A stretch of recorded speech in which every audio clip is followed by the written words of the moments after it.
choice. My chip is dipping down.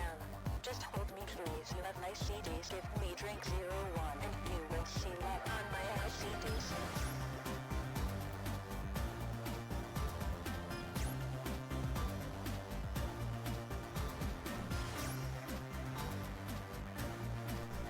There we go. Hello. My goodness gracious. I finally figured out let's lower this. Hello, gamers. Wept. GG's, I'm getting in so quick. Very impressive. Yo, good luck. Thank you, Gooch. Thank you. I finally figured out what was going on with my microphone a while back. Oh, this might get weird. Okay. So, a while back, there was like an issue where my mic wasn't as loud as it should have been. And it's like, I don't know what's going on. I thought it was an OBS problem. Turns out it was a Windows 11 problem. So when Windows updated, it decided that it was going to put a like system-wide limiter on all my microphones.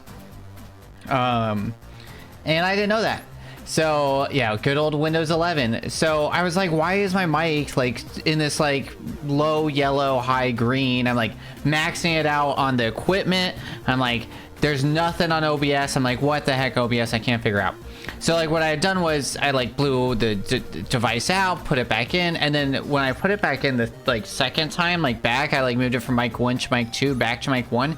It created like a new audio thing, and so I now had this conflict where when I started streaming forever ago on this computer, I had specifically not used global audio or global anything at all, and so I like put all these like so without global audio, you're like required to put your audio device into every single scene, which is kind of annoying, right? Like if you have a lot of scenes like me, like I have so many scenes, like I started getting better at like blowing them out. Like I just blew the Society Gives Back out, but like it can be annoying. So but then I moved to using global audio. Well, when I moved to global audio to 2 and then back to 1, it didn't destroy mic/aux, the name of it. It was like, oh, well, that one still exists as a source that you created, but it's also global. So then, like, I had to, like, go through all my sources, delete it all, add it, get it back. So then I had mic/aux and mic/aux parentheses 2. And they both existed, and then the audio sources, one was the global one was the local one. They muted differently. My Stream Deck shortcuts weren't working, all that stuff. Well, I figured it out. I blew out all the sources. I'm using full global audio now. My Stream Deck's all associated with the new one, so it was like good. Oh yeah, no, 100%. Yeah, those efficiency modes. I think I was experiencing that the other day while speed running. I actually ended up getting like really mad, being like, I don't know what's going on with this. This is really annoying. This is funny. I extend the lines on this and just realized I should make another one. Let's see. CC's. Can do this actually. We're gonna do 2 lines. Line length 100. First day back at work, life sucks, Scooch. Dude, I'm sorry, man. I had, so for those who follow me on Blue Sky, thank you.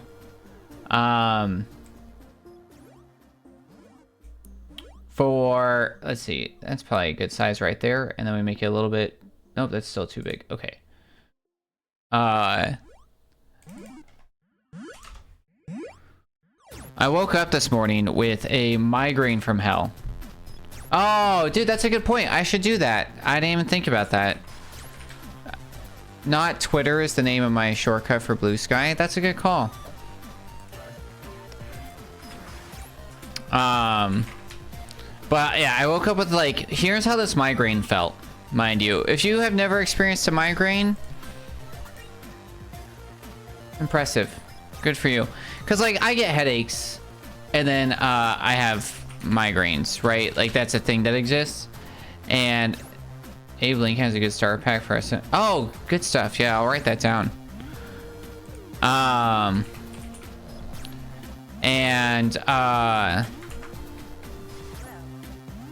You can follow me on Blue Sky here. There we go. Alright. Now there's a Blue Sky command. Yeah, so I woke up and it felt like there was like a little microscopic man behind this eye. Like a Lego man. And he was just like pushing on my eye, trying to push out of its socket with like his left hand. Then he had a knife and he was just stabbing it into my right eye. And yeah, that just like cycled through and through. And it really sucked. It was not a good day. So that's like how I started my day. And I popped some Excedrin. And the shittiest thing about it was I went to bed last night and I knew I was gonna wake up with a headache, and I knew it was gonna come. So like I took some Tylenol, I drank a bunch of water before bed, and I was like, this should do it. This should help, right? That's not like I was drinking or anything crazy last night. I was just, I don't know, I could like feel it coming in, because I've had migraines throughout my life. And so I was like, you know, it'll be all right. And no, woke up, still had the migraine, popped some Excedrin, was like laying in bed. I was like, dude, I can't get out of bed. A couple hours later, I was like, all right, the migraines turned into a headache. The headache mostly was gone. It's kind of back right now. So we'll see. We'll try our best and see how everything goes. But it should be all right. Let me write that Abe Lincoln thing down. Oh, that's part of the problem. Yeah, let's do 2 lines. There we go. That's what I wanted. Then we're gonna make it like that big. Yeah, that looks pretty good. Abe Lincoln.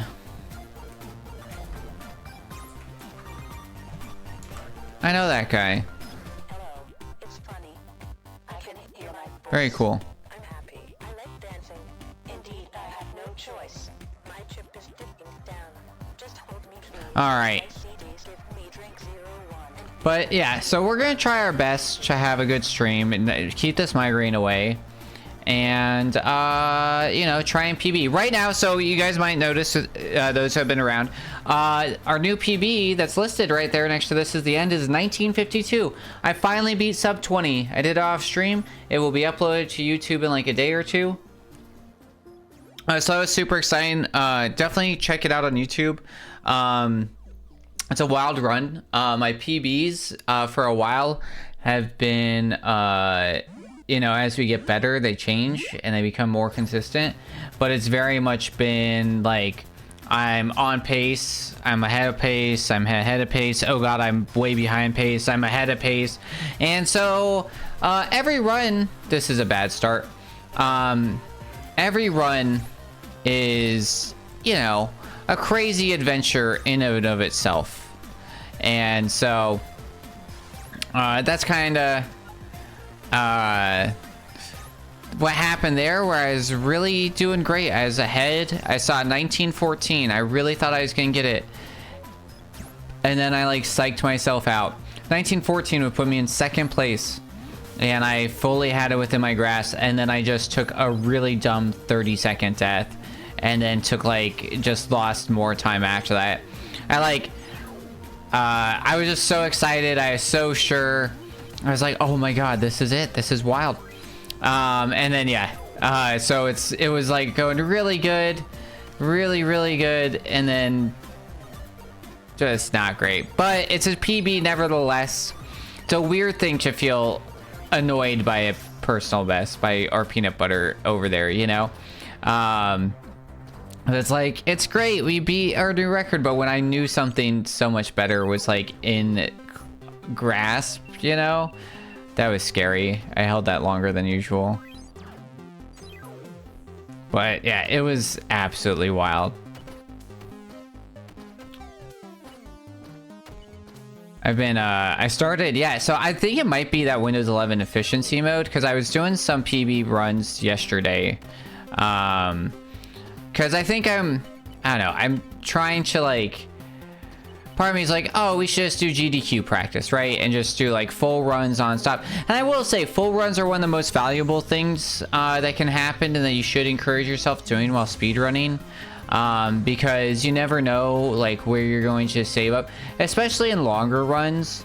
There's a lot more, and like this is a you know, less than 20-minute run, but there's still time throughout where like you might be better It's good to get that practice, because what a lot of people do is if they like oh god, that's fine. First run of the day. It's not fine, but you know, it's the first run of the day. So, and I was just talking about how important it is to do full runs. There's only 30 seconds that can be saved, so unless we get 30 seconds behind, it's not worth a reset. It feels like it should be. It's really now, yeah. So, you know, we're just gonna keep praying that we're gonna kill the rest of this, not die on the one level. I can't remember what it's called right now. I was a little slow on the hold there, but you know, we really want to get, you know, if we're trying to do a short PB, not a major PB, because honestly, like, what we're going for is sub 1917, but like a 1940 something would be cool, which is very, very possible. Current world record right now is sub 19. That was made like 3 weeks ago, which is pretty cool. So there is a lot of active running and a lot of new routes being made. I did some practice on exploding lemmings the other day, because that level has been weird. I was doing a lot of ILs on that, and since like going back to full plays, I have not been doing that level well, because there's like faster strats and just like I cannot get them in a full run, and it's kind of like annoying. There's another level I really gotta get some practice into. I gotta like spend some time just looking, because I can actually save probably like 3 seconds. But this is our first boss, sent by Badbert to break down the shield generator, which it successfully did, and Badbert's able to steal our design. It's very unfortunate, but don't worry, he only wants to use it for extremely nefarious means. Hey, look, a 0.1. We got some green. We got some green going for us.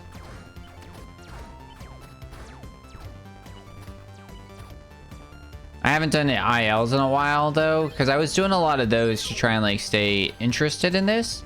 Because I have like moments where I get really into things and it's like the only thing I do. And like I started streaming this and then it's like, okay, I'm only gonna play well on stream. And like, I can't do that. That's a really bad setup for GDQ. But like pre-streaming it, I was, holy shit, dude. Kev, how are you, my friend? How's life? Are you still doing the spray paint stuff? It is lovely to see you. It's been too long. But you know, I was literally just playing this nonstop. I have it on my Steam Deck, and it was just like I would do everything and play this. And it's like when the call for like, all right, when I started playing this, I've had 2 games when I started playing, and I was like, I need to speedrun this, and it was this and Katana Zero. I played Katana Zero for the first time, and I was like, I gotta do this. And so this is like the second game that I've really been able to like work with like the devs and like watch the game grow, and it's a very, very interesting experience overall, because like patch 3 was huge for this game. Shortcuts got added, some quality of life stuff happened. No spray paint for you. I swore you were doing spray paint stuff. I wonder, back in the for sale days, but I must be getting it mixed up with somebody. Not like work stuff, just as like a hobby thing in your garage, but must be somebody else. Apologies for the mix-up. You used to have a really cool thing. You still streaming at all? How's the move to Nashville? The one time I went to Nashville was right after they got wrecked by a tornado, which was a interesting experience and very unfortunate. And it was in the middle, sorry. It was day 3 of COVID, basically. It was a wild time. So I gotta go back and experience Nashville for real one of these days. And when I mean day 3, I mean March 2020.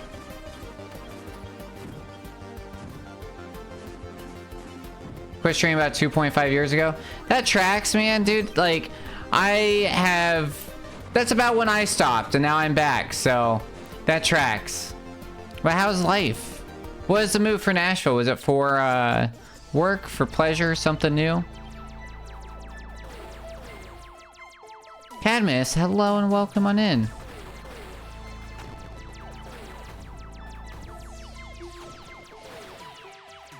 Move for work, relocation stuff. I feel it. I'm living in Spain now, so also for work, relocation stuff. Been lurking while I at work? Heck yeah. That's kind of the hours I'm in now, right? Like, for an American audience, is I gotta be that work lurk. That was one of those, I did have that, I think, last week for one of the tags. You know, try and not be too crazy, you know. Get the CC going.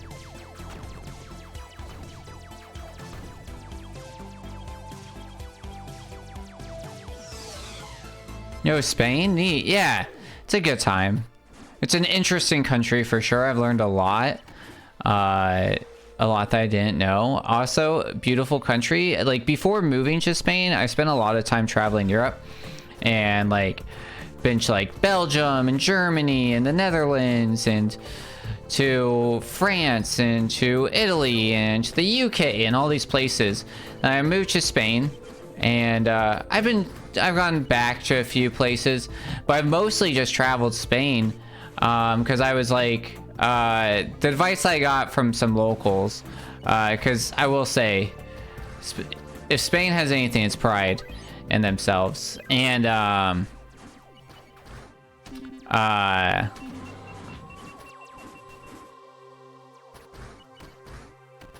we're taking that the safe way, not Vaughn's, but the safe way, after some weird stuff happened during practice. But everybody was like, you know, you gotta like start here and then like move outwards. And I think like the big thing for me was like, I didn't want to live in Spain for like 3 years. And people were like, oh, what was cool about Spain? And me be like, oh, well, I don't know anything about Spain, but I can tell you about, you know, Croatia and Italy and all these other things, you know? And, oh, wow, that was weird. I'm panicking because I'm off strat. Hey, we didn't die, so... Wow, we could have actually saved more time there. I guess I died in my PB on that one. But yeah, like, Spain's so cool. There's so much going on. Like, some interesting facts about Spain. So, like, up near Rioja, in, like, San Sebastian area, there is the oldest remains of, like, humans ever. And they have a language up there in Basque country. It might actually just be Basque. Oh, come on, dude. And that is the oldest language in the world that's not dead. This is a death. What is going on? Come on. Wow. It was going okay. This run was going okay. And then I don't know why this level decided to mess me up.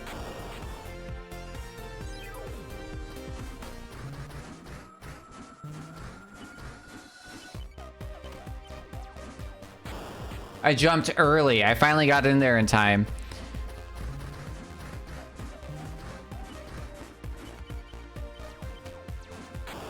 What is going on? This is wild. And then down south in Cadiz, it is... This run is dead. This run is dead. That is wild. Wild. It's the longest inhabited city in the world. So like it has been continuing. Like there's cities that are older, sure, but they like lost inhabitants at one point. You know, a war left in ruins, had to get rebuilt, something like that. And like even though like Cadiz was like conquered so many times, we're gonna keep practicing this till we get through it. But we're definitely restarting this run. So like that was really cool. There's like tons of like Roman architecture and stuff throughout Spain because they were conquered by the Romans and then the Moors. This is a cycle bad. Like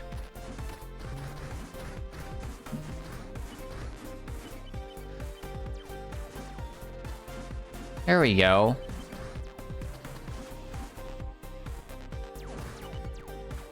That was weird. Oh, alright. New run. New run. Alright, here we go again. But great wine. Very, very friendly people. We went to... Portugal's got some cool stuff too. Because I will like... That's near Spain. And, some really cool stuff there with like the caves and everything. I want to go up to like the Sintra area though, and like some of the northern Portugal and see some of the like surfing waves, like the big waves. So that'd be like really cool.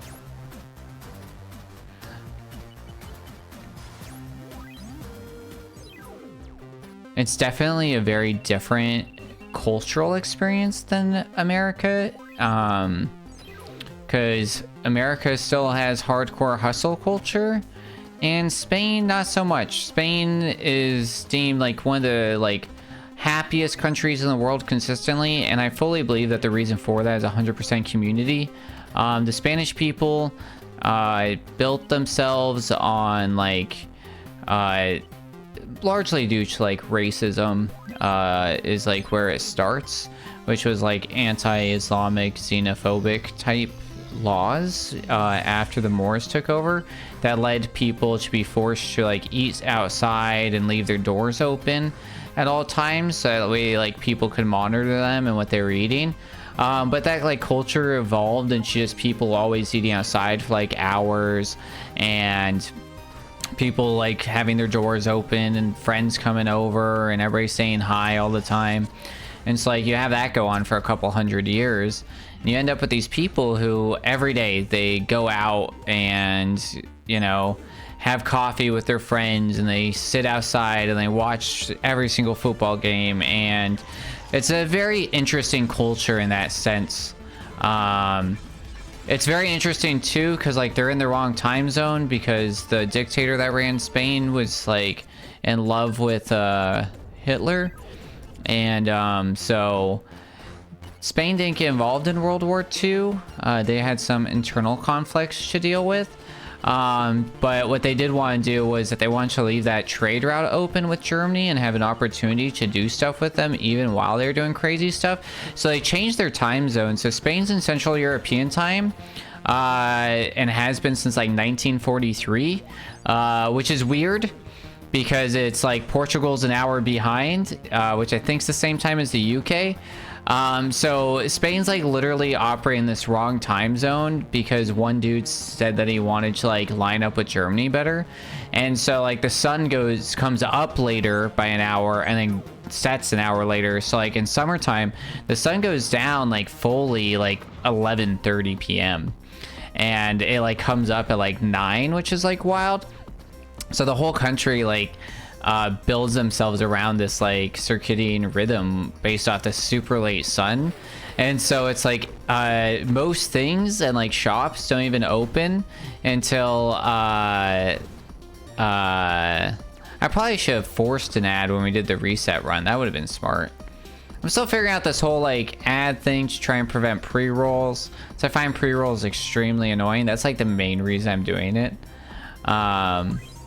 But yeah, no, it's fascinating. So it's like nothing really opens early because like they're all like they start their mornings slow, and like you'll have a couple cafes, and then like a lot of places are shut down on Sundays because it's still a deeply Catholic country.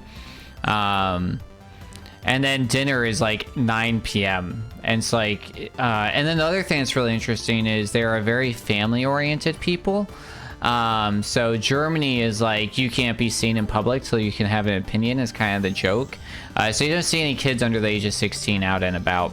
Meanwhile, Spain, like you'll see like 6-year-olds in like clubs with their parents. They're like, yeah, we take them everywhere.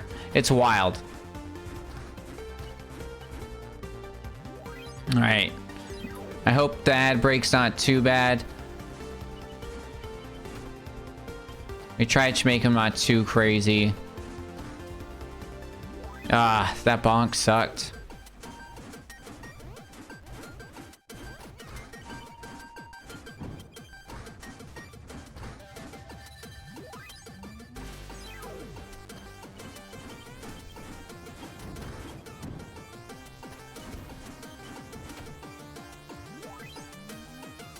The thing that like I think I'm probably like the most excited about with GDQ with running this is knowing that my level, like it's wild how much your own level counter like plays into your mindset, where I'm like every single level I beat, I'm immediately staring at it. I'm like, are we ahead? Are we behind? Are we ahead? Are we behind? Did I save time? Was that a good pace?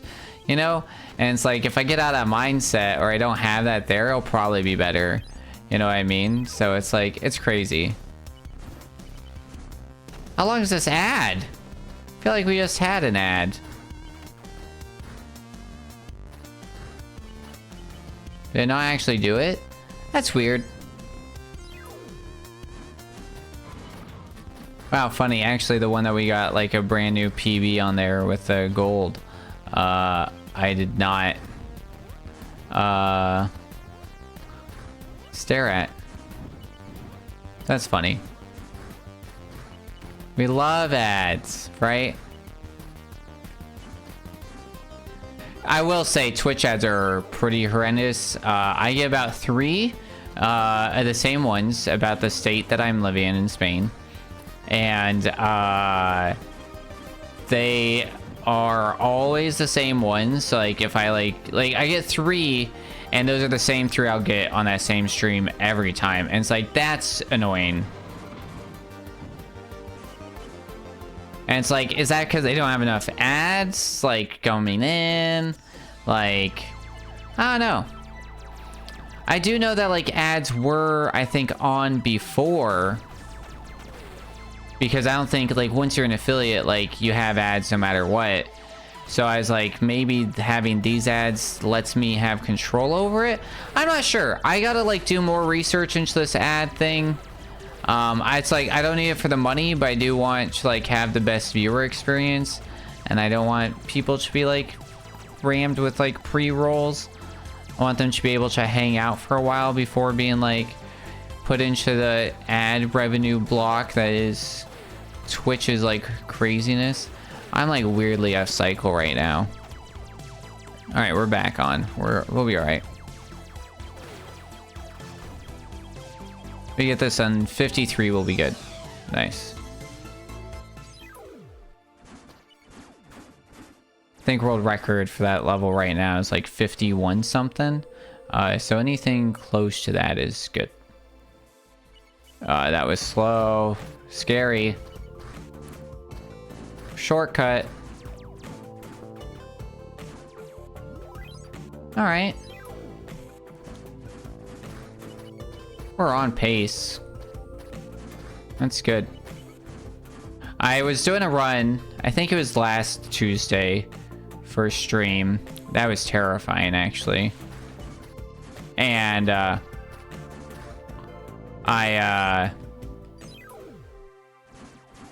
was like, all that we need to do is get to like level 27, and that's when the actual hard stuff starts. We're going safe route on this again. The other way saves like 0.2 seconds maybe, but is much harder. And don't get me wrong, those 0.2 add up, but not when we're trying to shave 45 seconds off of our run. It'll be all right.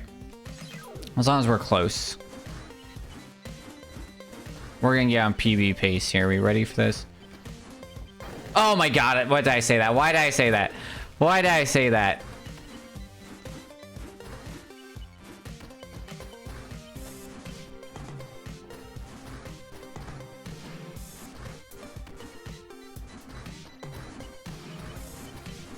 It's a newer strat. Well, we're technically on PB pace. You know? Technically. I wasn't wrong. That's a new strat, and there's an even newer strat, but nobody's been able to get in a full run yet. They've been able to get in a few ILs. Really think about every run as a PB? Why?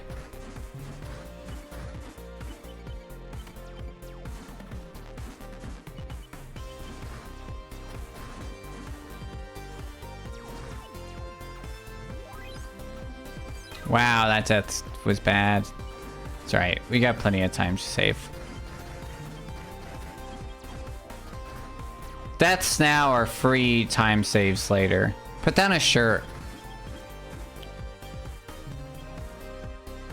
Oh, I was just trying to be positive about the situation. Thanks, Sweat. I almost did the crazy thing, but we're not gonna do that. What the hey? I bonked. Yeah, there's a way faster strat on that one. Minus the bonk. Like... I mean, not just bonking is faster, but... Oh god.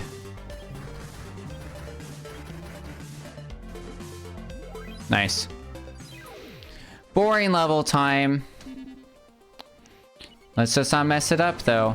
There's a way to, like, where you could land where it's irrecoverable, which I find really funny. Like, it's even an option, because it happens all the time to me, where I'll just be like, well, I guess I'm just standing here now. I think I just lost a second by not standing on this button good enough.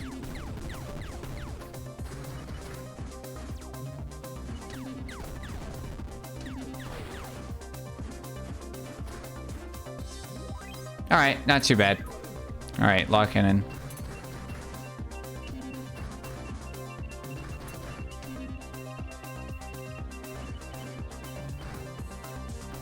So WEP for you, Onyx, and Solaris for C. That's one of the levels that I'll show you guys that I want to lock in for. That's like pretty quick. That I'll let you guys kind of talk about. And then we can lead into this guy. The second big boss of the game.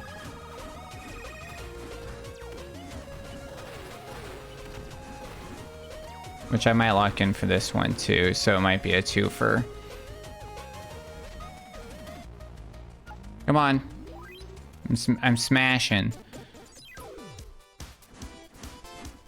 I'm mashing that X.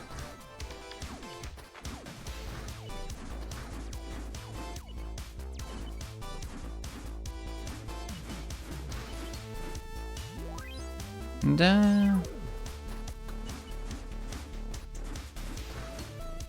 I'll show off the incentives I submitted to GDQ today too. Nice. Holy shit. Okay. Don't panic. We're on PB pace. Don't panic. Don't panic. Stay locked in.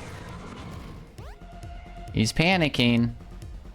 He's panicking. His thumb is going crazy. That was not the tightest path. I've never died there. Wow. Talk about actually panicking. Wow, that was new and weird. I didn't even know I could die that way. I told you guys, every run that's a potential for PB is an absolute roller coaster. That's why I held left there, because I tried not to bonk. And somehow it killed me. We still have time to save. I can still PB this, which is insane.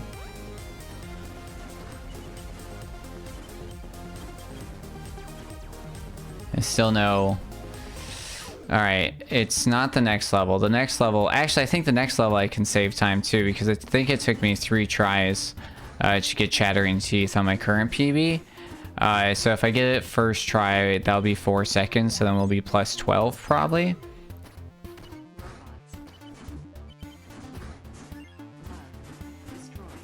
It was... I got caught.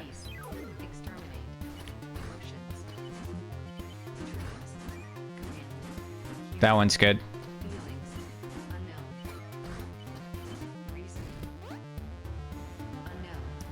Yeah, unfortunately, this is probably going to be about the same. Yeah, a little bit worse.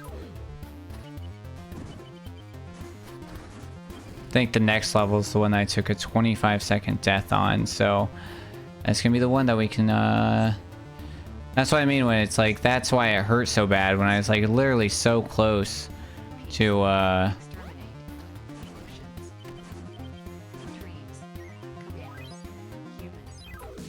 Yeah, it was this one.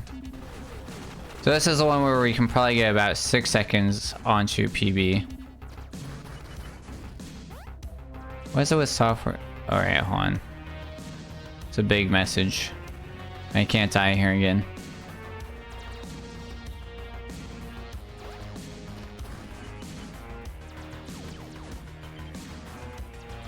What's it with software variants and ridiculous resource requirements? They're always like, we need 40 CPUs. 400 CPUs, 9 terabytes of RAM, and 64 terabytes of disk for 3 users. 100%. It's always like... And then they blame you. It's like, dude, you do not need that. I get really mad when stuff's like it needs more memory than it actually needs. I'm like... We need you to have 100 free gigs of data after the install. It's like, really? I was too slow there.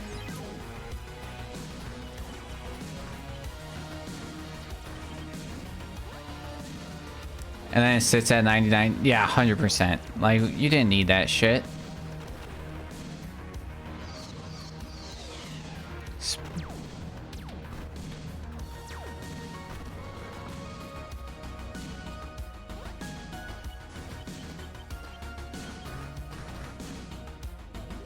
Okay.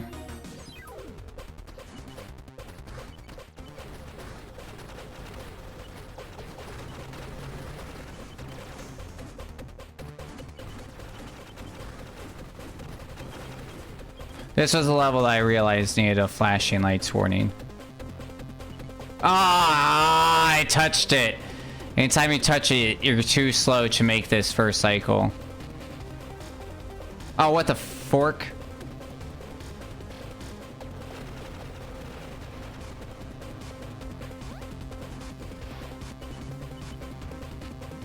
All right.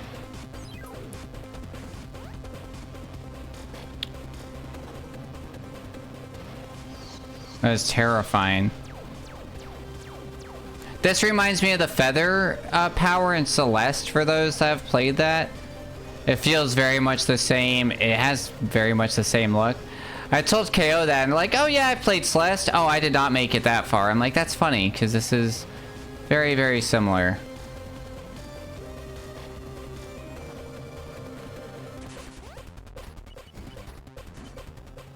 Alright, ready for the 0.5 seconds. Oh no! We lost a second! Trying to do the swag. Dumb. Alright.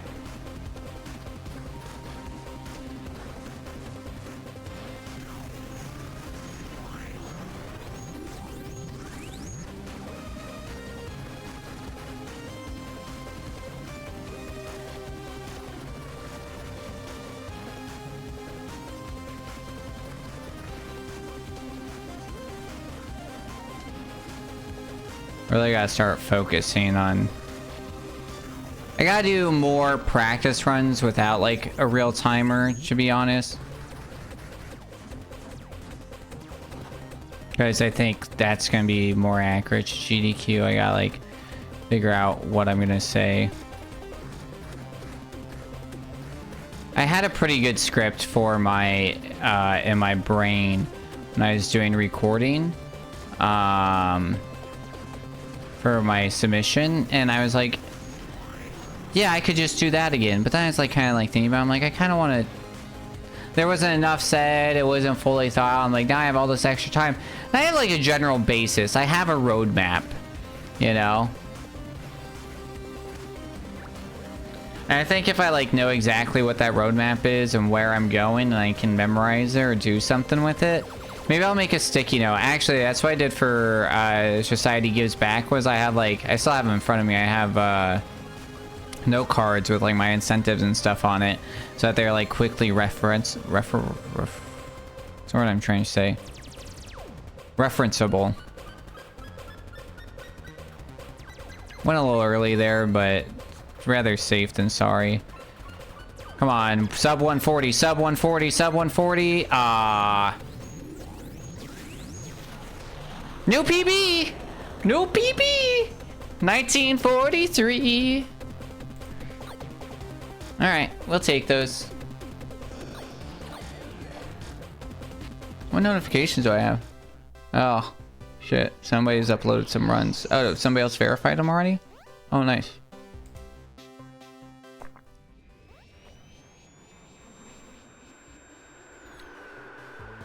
Wow. Somebody beat one of my times, like, hardcore. Alright, normal insane, any percent. A 1943. Woo! That is 4th place, baby. This was actually the exact... It was 0.01 seconds away from a 1944, which would have tied me for 4th place, but 1943 will take... This is,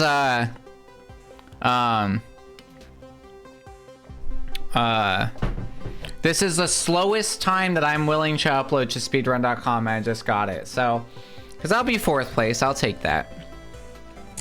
But I believe in us. We can do better. We can do better. Bad Bert. One of the things I thought was interesting, so KO recently did a interview on a, like, I think it was a Czech streamers thing. It says actually, fun fact about this game, it is, when it comes to ratings on Steam, it is rated higher than Hogwarts Legacy for games that came out during 2023, which I find hysterical. Alright, this is the Robot Rave. So this is one of the incentives, if met, I'll be showing off at GDQ. So one of the things that KO did well in 1.3 was add these bonus levels, and there are 2 bonus levels that are just showcases. One that is a art showcase and one that's a music showcase. So all these buttons associate to different songs, and then you can actually see that the guy up there, look at my finger, I believe is actually KO the developer as a DJ. So the guy that is, where's my finger? Boop. It's one big finger. This guy right here. That's, I believe that is a self-portrait of the developer. Oh my. Yeah. There we go. So what happens is, right, we got this little thing, and then we can play our favorite music. So this is one of my favorite songs on here, and then it changes the background. And then my other favorites are actually up here. I really like 7. Or sorry, 6.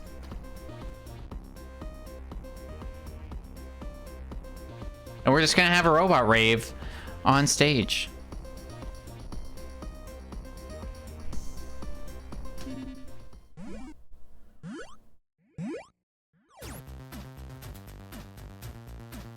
And then, oh, it's really hard to play with flippers. I really like 4.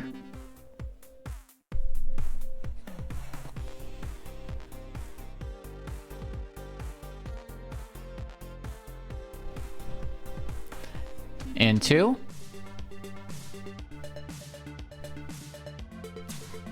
This is like our post part. And I think I like 1. Yeah, and 1's pretty good. This is like, this gives me definite Katana Zero vibes. And then we go, and that's it. And that's one of the incentives. The other one's the Robot Showcase. Look, and we got Flawless. But they haven't accepted it yet. I hope they do. I think it'd be fun to have a little robot rave on stage. All right. Where did we take deaths? We took deaths on that one level. I did something stupid on that other level. And then, what, we took 2 deaths? 2 deaths on that last PB? It's not too bad. It's not too bad. But then I took 95 deaths on that one level 10 seconds before. I'll be alright. I'll be alright. I'll be alright. I don't know why I jumped. Alright. 1914. Here it is. It's in our grasp. I can feel it.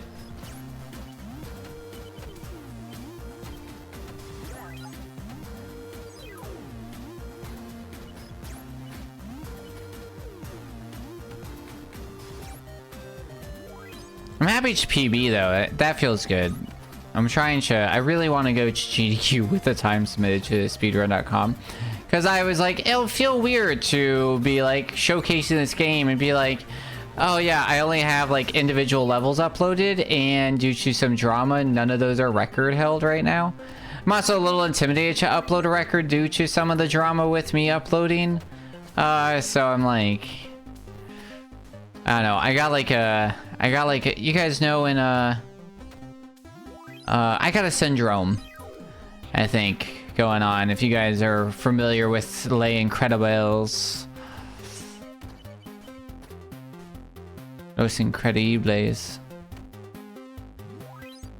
What's y'all's favorite Pixar movie? Growing up, I loved Bug's Life. I don't know if it was like the story of Flick, you know? Maybe I just identified with him, where it's like, guy who's too smart for his own good, wants to work smarter, not harder. He's kind of an outcast, you know?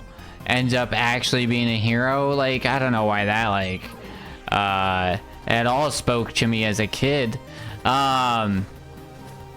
But I like watched that movie so much, and we had it on VHS, right? And so like VHS, like I don't even know if we had the remote for my VHS player, my VCR, because it's like I don't know, I don't, maybe it didn't have one, you know, like, so I just like put the VHS in, and we weren't fancy, you know, we didn't, that was a bad jump, that was dumb.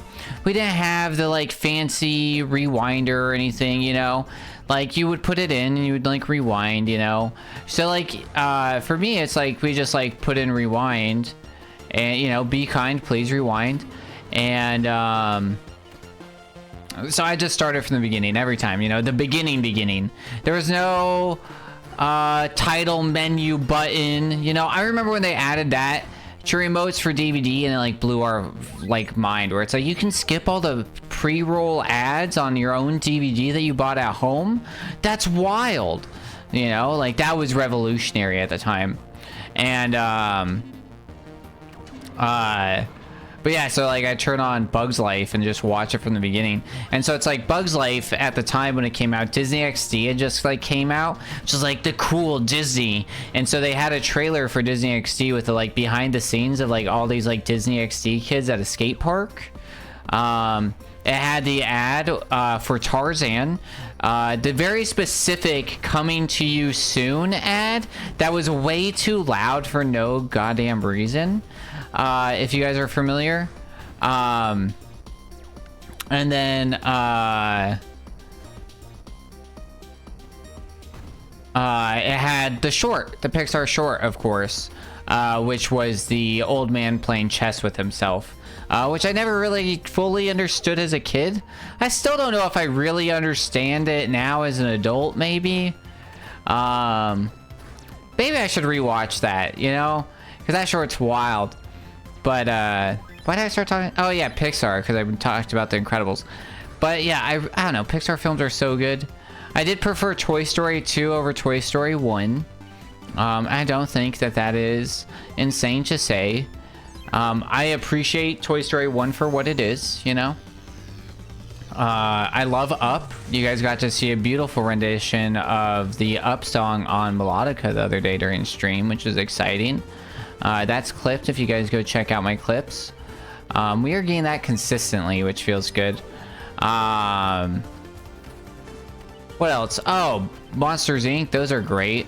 Monsters University? Okay. Shit. Bonked. Not even a bonk. That was a straight up splat into that wall.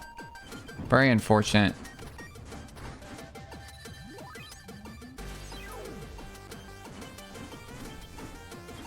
Ratatouille, very good. There's a song from Ratatouille that's probably gonna be in my top 100 for Spotify this year, because there was this TikToker. I'm not on TikTok, but you know, I'm on Instagram, so I get TikTok late, 4 months late. Who did like a rendition of her singing that like Italian French song. It's French, in like her bathroom, and it like latched into my brain. Yeah, this is a level I got practice on. I was just like, I need to listen to this 95 times right now. And so, yeah, that's going to be near the top for sure. And, wow, why was that so slow? I mean, it felt slow, but I really don't know why it was slow. Which is kind of concerning. Shortcut.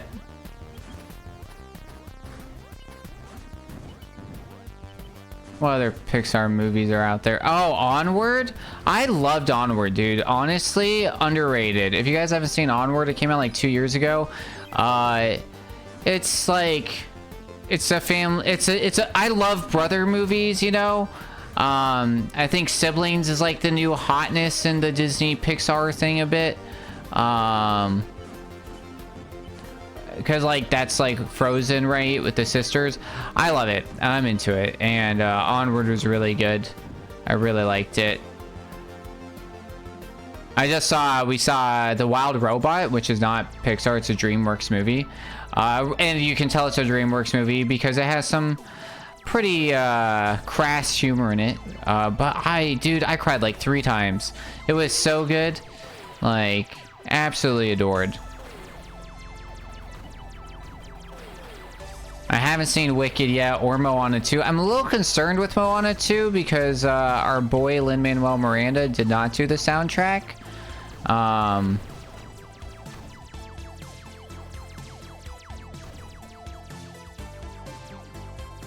Let's do this. Nice. That's a really good collection, actually. That was actually really scary how close I got to that. Uh-oh. Alright, this is going to be 2 seconds short now. Because we didn't flawless it. That sucks. That's a dumb time loss. But here's where the time saves really start to happen. Oh, what the heck?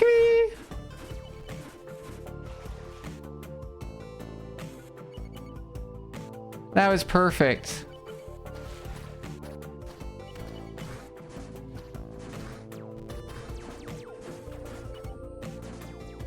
Oh, it's gonna be hard to make a PB off this, but we'll try.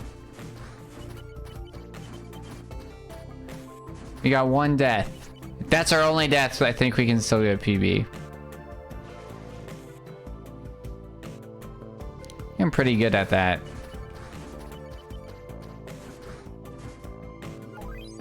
Oh, I was hoping that was some time saved. Alright, we'll do the cool thing. Oh, or not. That wasn't cool. What the hey?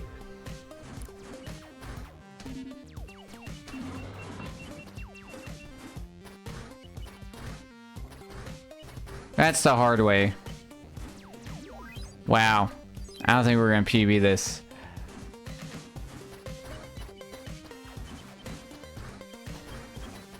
Just a guess.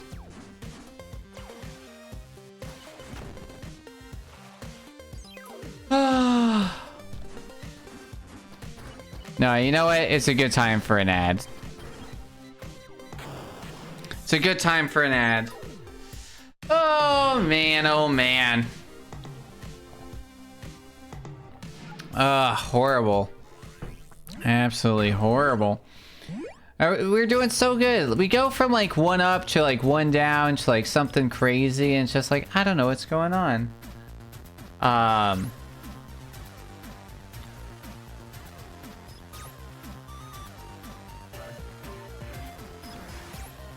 Wow. Very cool. I guess they set stack up setup thing to like raise 10k last weekend, and they ended up getting like 15k, which was really cool. What was I doing? Oh yeah. Is the ad going? Is it not going? I don't know. Right? It should be. Da, da, da, da, da.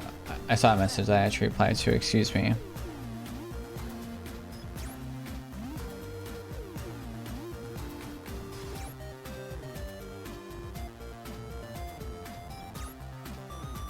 dun, dun, dun, dun, dun. We'll wait for this ad to finish, then we'll do our next run.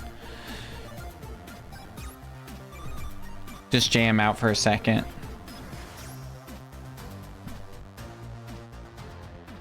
Where is the message that has the screenshot that I need? Save.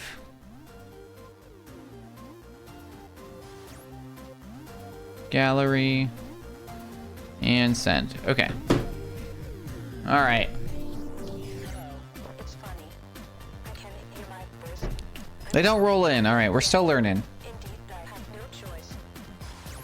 It's funny. I can hear my voice.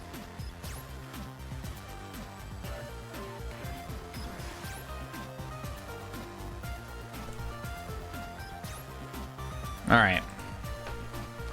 Let's get the fingies good to go. Fingies. My chip is ticking down. Ugh. Please let nice CDs give me drink 01 and you will see love on my LCDs.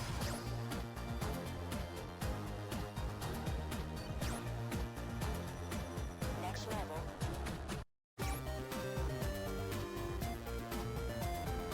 All right, we're just waiting for these ads to end so that everybody can watch the beginning, get in on this. All right. Hello. It's funny. I can hear my voice. I'm happy. I had speedrun.com up here and it has like crazy ads right now. And I was like, it was very distracting. We are good now. All right. 3, 2, 1. Oh, crap. Hold on. I goofed that. I counted in. I thought I was on a different menu. Here we go. Here we go. This is the new PB. We're going to be 1943. What happened? Oh, no, not a good year. We got to get out of this. We got to go from World War II to World War I times. That's our goal.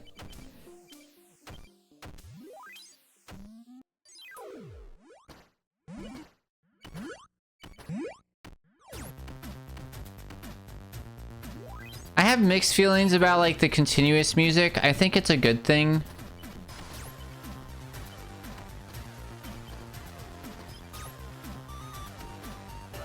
How about the premium account or whatever on speedrun.com and kind of regret? I don't think they'll get rid of the ads even if premium accounts support the sub. Yeah, so I end up, yeah, I might also, I had a premium account at one point. I might still have one. I did it for a few reasons. One was there was more like customization to your speedrun page. And you could like change your thing. So, and I want to support the site anyways. So I ended up getting that. And I think I might not have it, which the nice thing about it though is like, all the changes that like you had as a premium on your page remain, I think, which was like cool. The new owners just seem money hungry. Interesting. This is way too early to continue this. We're not even past our level 8. Yeah, no, we're not taking in death in the first. Honestly, deaths in the first 27 levels. Not very acceptable. I did like GDQ did something that I actually really liked. They actually donated like 7,000 or like more than that to Live Split. Or just Splits.io. Because Splits.io is gonna go away. So I really appreciate GDQ, not just like I'm happy, don't get me wrong, like I'm really happy that they are supporting things like Prevent Cancer Foundation and Doctors Without Borders. But it's really nice to know that they're also like that they're like giving back to the community that they are a part of. You know what I mean? That feels good. So it's like I bought a premium membership there as well. You don't regret it. Very nice. Do you speedrun, Gooch?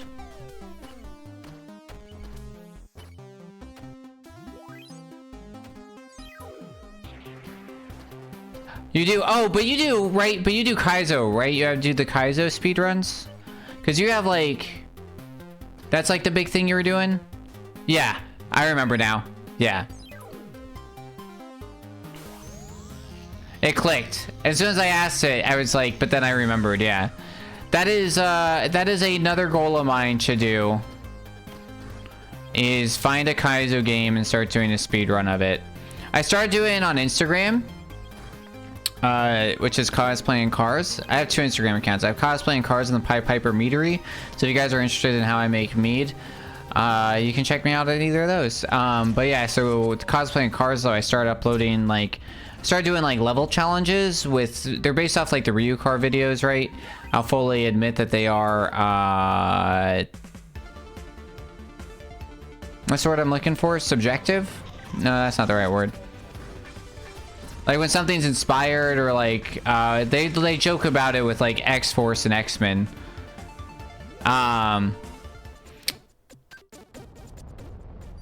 You want to do a vanilla SMW and SMB3 run? Oh man, SMB3 runs. Those hands, man. I think we talked about it. Those hands, they're killer. RNG in the last world, dude. Fucking wild. But yeah. Yeah, I was thinking like Quicky's an easy one. Like I've beat plenty of Kaizo, but then it's like, which one do I want to actually like do a speed run of? And I think I'm kind of leaning towards Super Cute World. I really like it. I think it's cute, you know? I think it's easy enough for sure. Yeah, Cute Kaizo World. That's what it is, yeah.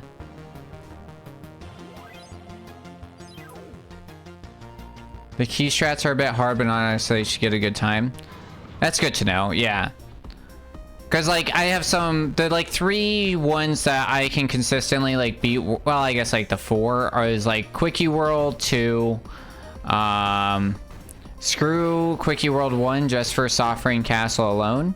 But, yeah, so, like, Quickie 2, Cute, Baby Kaizo, obviously. I feel obviously, maybe not. Super LSG, like, all those ones, and Cute 2. And Moo. Super Moo World. That's a one.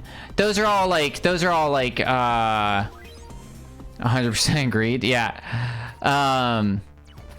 Those are all like the hacks that like I can pretty consistently get through a level without dying, and I've like made Instagram content for, and like I'm gonna start doing more of that.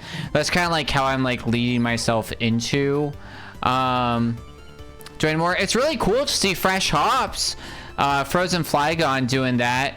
Mori's hack gonna be at GDQ. That's super cool. Like, super exciting. Oh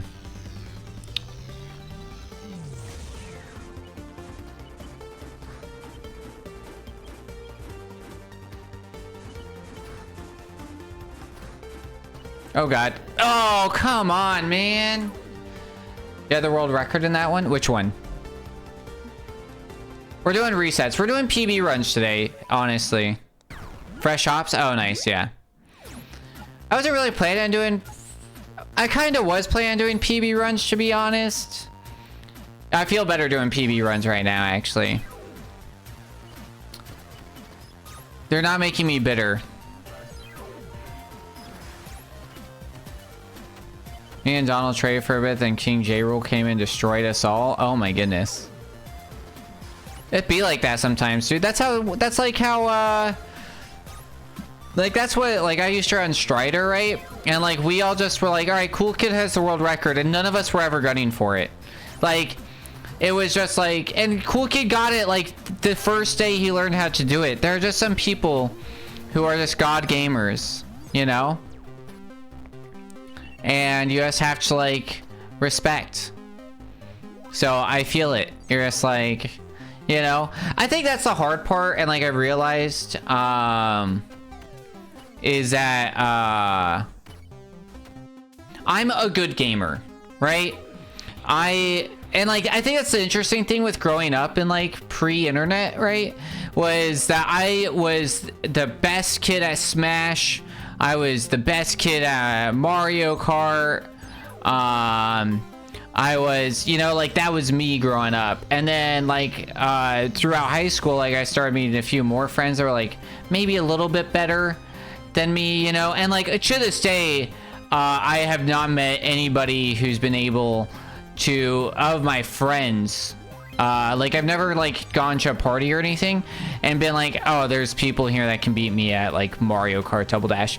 But I went to MagFest in 2015, Music and Gaming Festival, favorite convention, and they had a local LAN set up with 8 consoles for Double Dash, and I respectfully got my ass beat, and it was very humbling in that moment because I felt pretty good. That was one of those games that I wanted to speedrun for a while and then learn the strategy that it takes to get those micro boosts consistently. And it is very hard. I tried it for a little bit.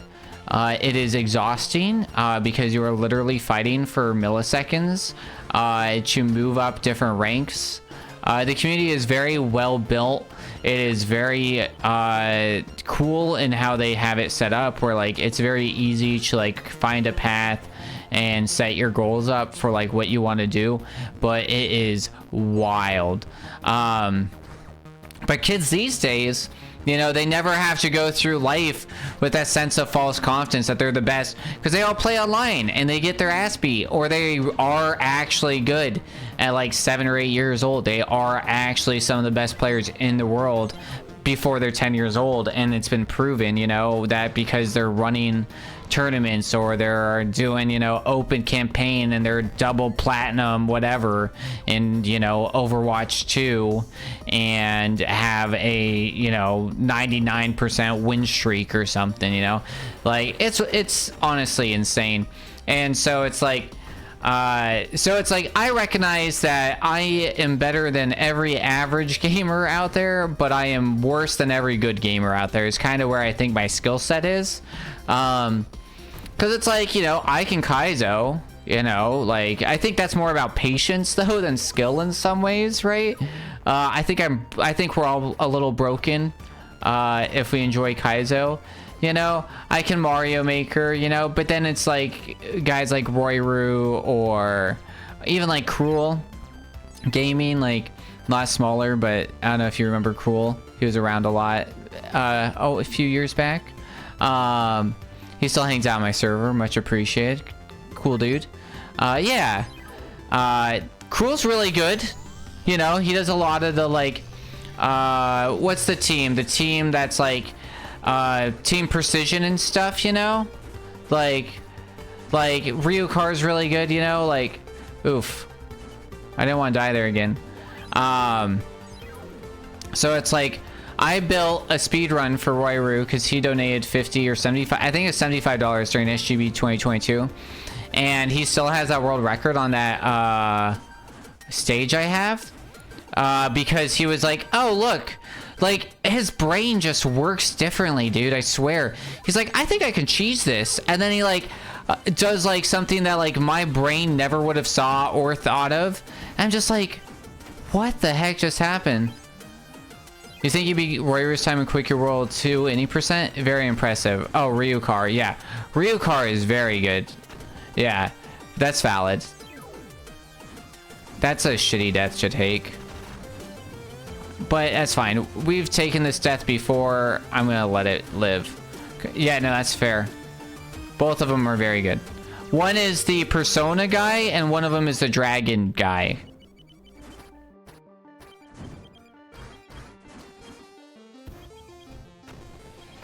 Oh my god. Alright. Nope, that's another death. We're resetting again. No, that's very impressive. Yeah, I don't know if maybe I'll do quick E2, maybe I'll do Q. I don't know. I gotta figure out. I'm doing Goose Game next. After I don't know.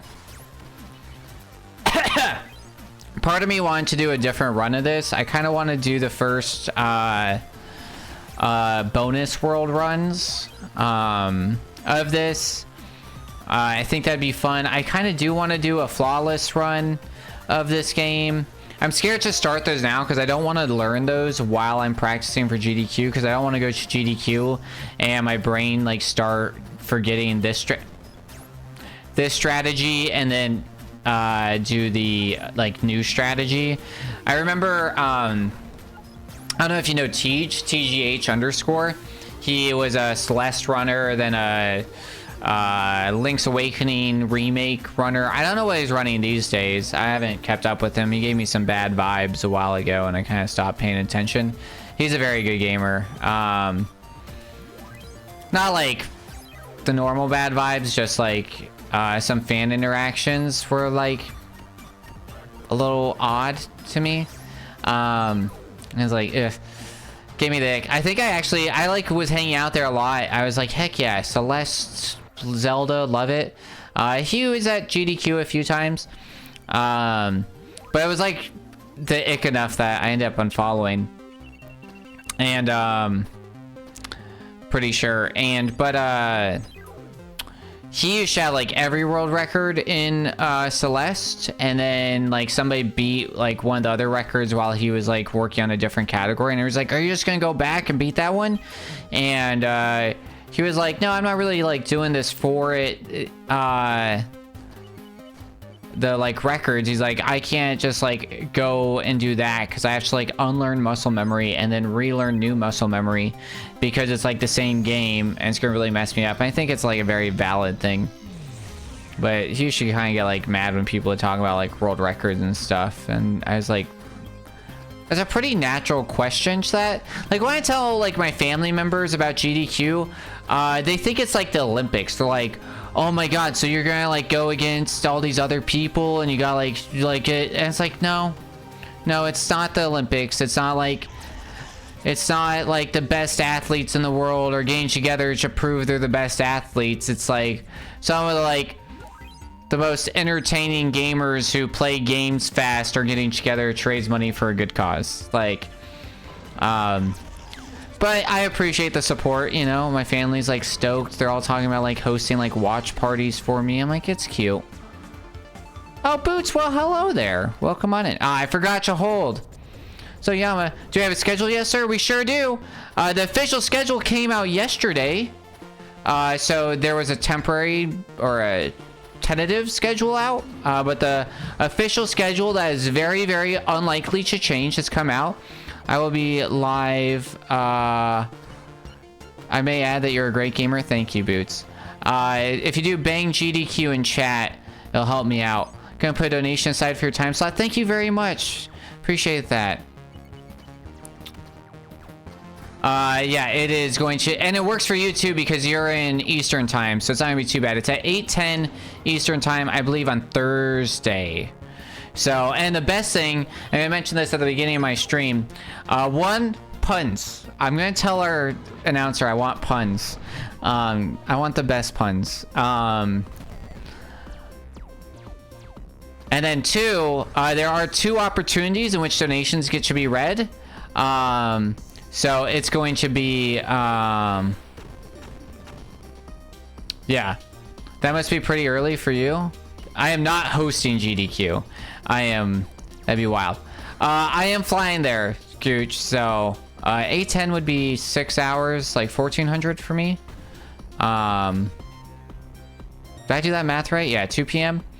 But which is sort of close to a normal slot, but yeah, like my I have family in like Colorado, Japan, Arizona, who are like, yeah, we're gonna do this. I'm like, all right, guys. And originally it was supposed to be at 7:10 a.m. It's like, oof, this is early. But I'm like, it'll be all right. And then they pushed the schedule back an hour to make room for like another run. And I was like, nice, yeah, push that run. I'm right after the awful block, so it will go awful block. Jet lag though, yeah, jet lag's gonna be a little rough. I have some personal stuff going on in life, so I'm actually going to be taking care of that. So I'll be flying to the States about 2 weeks before my run. So I'm hoping that helps. Arizona is a place I'd like to live. Arizona is not a place I would like to live. It's too hot, no seasons. Phoenix is okay. It's great for retirement. Yeah, I'm in Spain, yeah. I like cold. Fall weather is my favorite weather. I like snow. I miss the snow. I love snow days. Like, because here's the thing, right? I lived in San Diego for 6 years. And while living in San Diego is barren of seasons, right? So I should explain that tech some point during this run. And while that's nice, and the thing that I love about San Diego is that there is always something to do. So you don't have to like the nice thing with San Diego, right? I'm an introvert through and through. I'm a very extroverted introvert. But like I do have, you know, people cup. I do have spoons, you know, and they do get extinguished. I don't know what's going on there.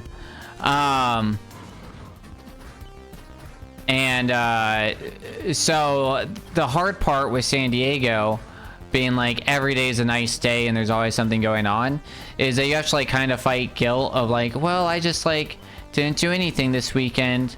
And like you can't, like, it's hard to find days to truly just enjoy San Diego, the land of side missions. 100%. Oh yeah, all the emotes got approved, by the way. I think all the emotes got approved, so they're all public now, which is very exciting. Meanwhile, like snow days, like I love a snow day when it's like everybody's like, oh, what'd you do? And it's like, well, the weather was horrible outside. Yes, we got the good.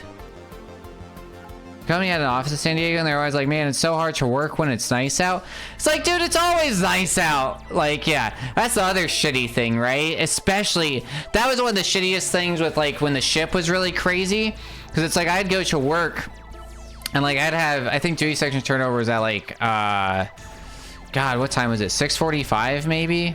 6:30? So like you'd go into work like 6:30 a.m., right? And like that was like not even, that's what time you have to actually be there.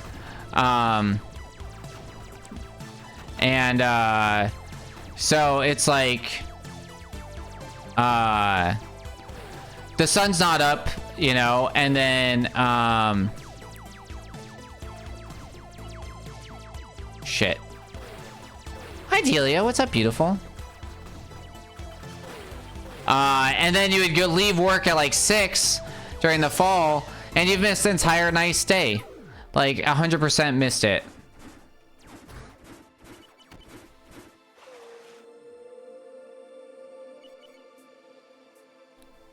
Hold on, I'm trying to like focus on this level because I keep dying on it, and then I'll catch up on chat here in a second. I lived in California for 2 years from New Jersey, and I had shit. And I had to leave. It's so chill. My first like real funny experience with San Diego was going from there's a thing known as like East Coast versus West Coast sailor, and the biggest difference is East Coast sailors are miserable and West Coast sailors are happy. And the funny thing with that was like my first experience in San Diego was like checking in and like walking around, and like you can't walk around Norfolk, Virginia without like somebody probably wanting to like yell at you for some reason, you know. And I went to dental, and I checked in and like gave them my dental record, and they're like smiling, joking, like clearly gave a shit about how they look that day. We're like, thank you, have a nice day. I was like, holy shit, what is this? What is this place?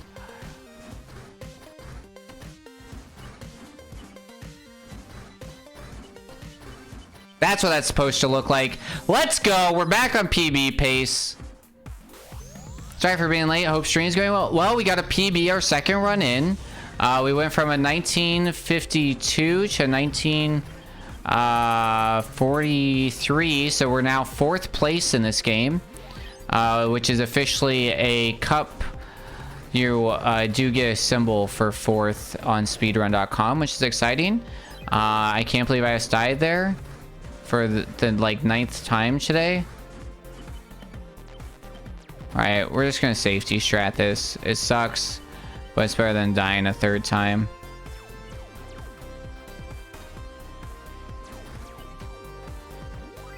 East Coast is like a game of Pac-Man. Ghosts are after you. 100%. 100%. And honestly, it's just such a different vibe. And then San Diego has a really good shortcut. I get that pretty consistently, which feels good. I took another death in PB, right? So there's another opportunity, I think. And then also, there's 2-ish seconds. Why did he jump so high? That can be,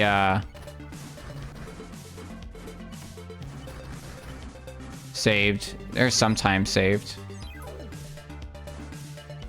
I did the cool thing that I forgot that I knew how to do.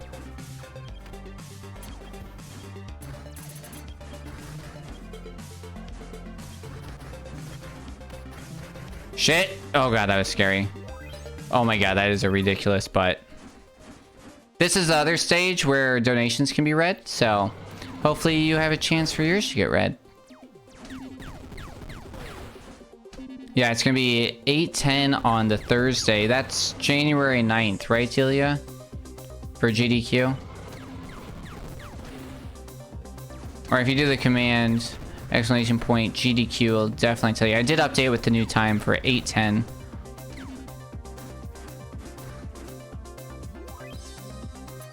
Yep, awesome, thank you.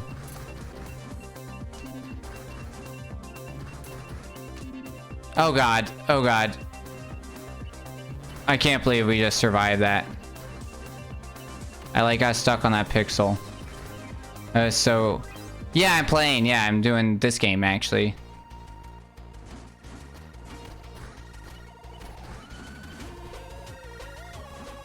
So I'll have my 20 minutes of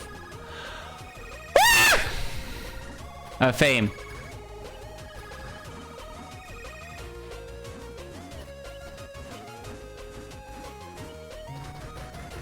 Oh my goodness gracious. Oh, bonk. Very unfortunate. Nice, yeah. And then we got jamming too. I lock in, nice. Wow, that's a 10-second death? Horrible. I think there's still time to be saved. Ooh, maybe not.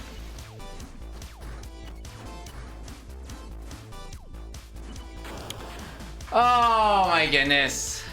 Alright. We're doing PB runs today for those who all joined. What's that mean? That means that we are doing resets. Usually you guys stop by and we just do full playthroughs. But we're going for those PBs. Let me see if I missed any messages. Da da da da. Nope. All good. Sweet. Alright. Let's stretch the fingies out. Let's get the gamer position in. Alright, here we go. 3, 2, 1, go! Oh shit. That's what I gotta remember during GDQ. We gotta do the countdown from this screen. From this screen. 3, 2, 1, go!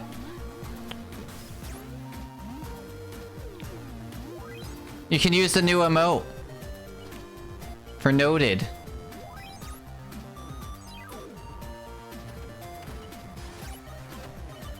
Oh no, an ad. Perfect.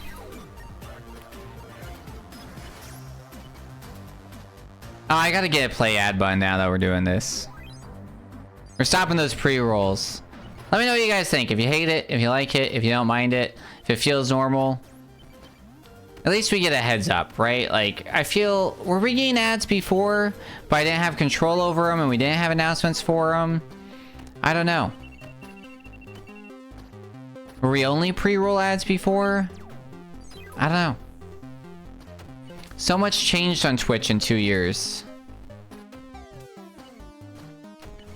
And then it's like, hey, we're gonna do ads, but then it doesn't do ads, and then it's like, takes a little bit, or maybe it sends people. Now we're in ads.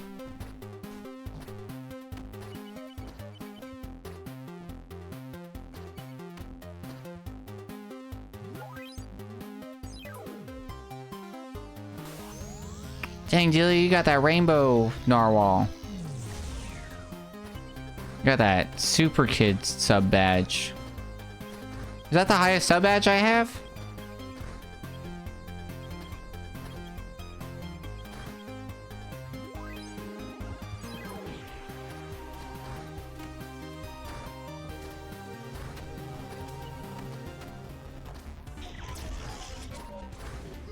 Not sure. I think it is. I don't know if I can check. I feel like if you click on it, it'll tell you.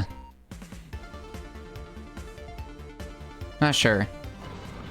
I thought there was a way. Because it's supposed to like motivate people to be like, oh, I want the next one or something. Because the funny thing that happened with those, so when I first built them, I forgot to hold X.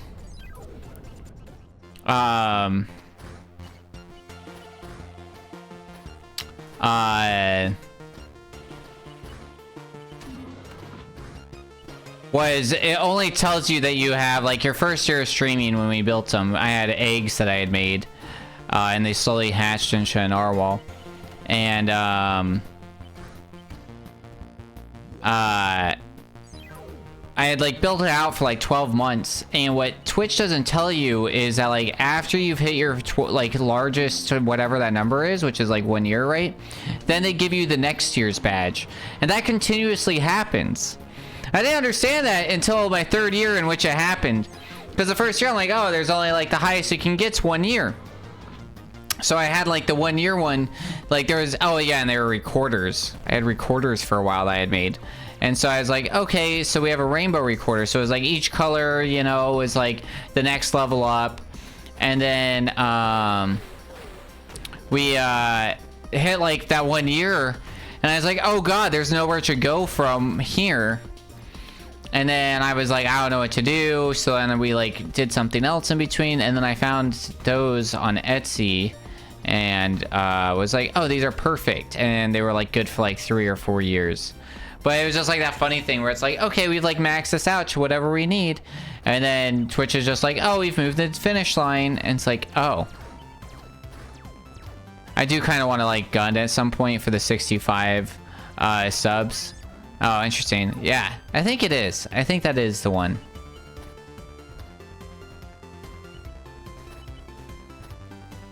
Oh, actually, I remember where it was. If you go to your subscriptions page, I think that's where you can tell.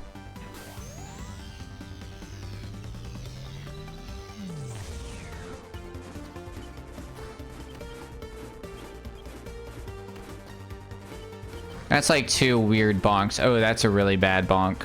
That's half a second gone. Yep. Alright, let's not bonk here, because I think I bonked here during the PB. Alright, that was really good. Yep, nice. Congratulations, you've unlocked all sub badges. Nice. I was gonna say, yeah, it looks good. Congratulations, you've unlocked all sub badges. Appreciate you.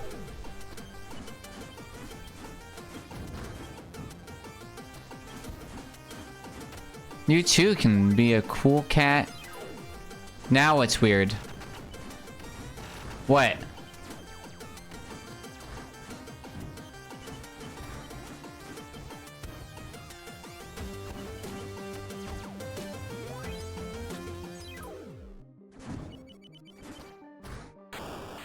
Shit.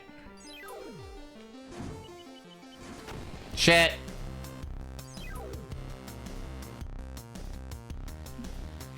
On Reddit, someone said to use this website to see all emotes and badges for a channel. And it shows you having tons more. Oh! Yeah, that's because that website shows all the ones I've ever uploaded.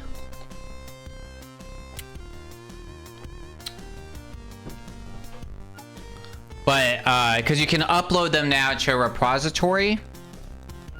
So, like, there's a repository that Twitch has that you can like upload. So you can upload up to like 99 emotes, but you can only have so many unlocked at a time. So the nice thing about the repository is that everything in the repository gets like approved, and once it's approved, instead of you like delete it, and let's say you want to like move it to a different tier, to different emotes. And if you guys notice, actually, like I got rid of I changed one of the follower emotes. So I like took a different one I had, moved that to follower, got rid of the other one, and then like I put that into it. So you can have like this repository of a whole bunch, but they're not necessarily accessible at all times. But it allows like streamers to be able to like update their emotes quicker, move them to different tiers, or like preload them. That way, once like you hit a goal, they're already approved, then you can just put them in there. It's a nice addition. You can't rename emotes though. I find that really annoying. Because I had like jam, or I had clap, and that was being approved, and then I wanted to rename it, or I wanted to like name another one because I updated it, and it's like, oh, you have to delete it, and then once you delete it, you have to get it approved. But if you stream for like 3 months or something, and you stream so many hours and like have 0 violations on your page, you start getting them auto approved. So it's like, it's only helpful, sort of. It's kind of nice though, in the sense where it's like you don't have to like re-upload them ever. Instant approval is nice. I don't have instant approval yet, which is really annoying because I lost that because I didn't stream for like 2 years. So all my emotes took like a week and some change to get approved. And then when I decided I wanted to resize them, I had to like delete the old ones, resize them, re-upload them, wait for the approval again. It was so annoying. Yeah, instant approval is one of those really nice changes. And I will say that it's much quicker with manual approval than it used to be. It only took like a week, but I remember uploading and it being like 3 weeks to get approved, and I think that's why they brought in instant approval, was because they're like being overloaded. And I couldn't even imagine them trying to manually approve everybody with how many streamers there are now. Like, it'd be too much. It'd be insane.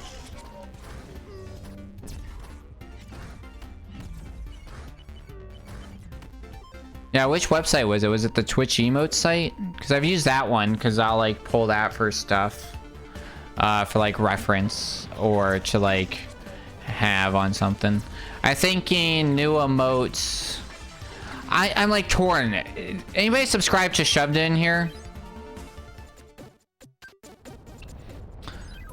Shoved has a LOL emote that I absolutely love. It's sloth cracking up.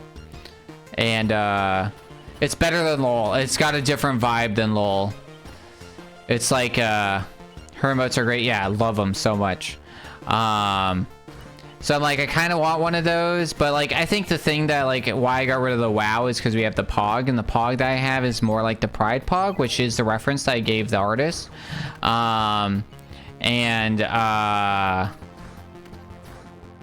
So I feel like that Pog is more of a WoW, which isn't really the vibe that I wanted from a Pog in hindsight. I wanted a Pog to be more like a Gasp, but we also have Gasp now. So you're thinning down your subs by a lot on Twitch. Like, you're losing sub? What does thinning down your subs? What's that mean? Yeah, I have a Toad Gasp similar to that actually. Oh, gotcha.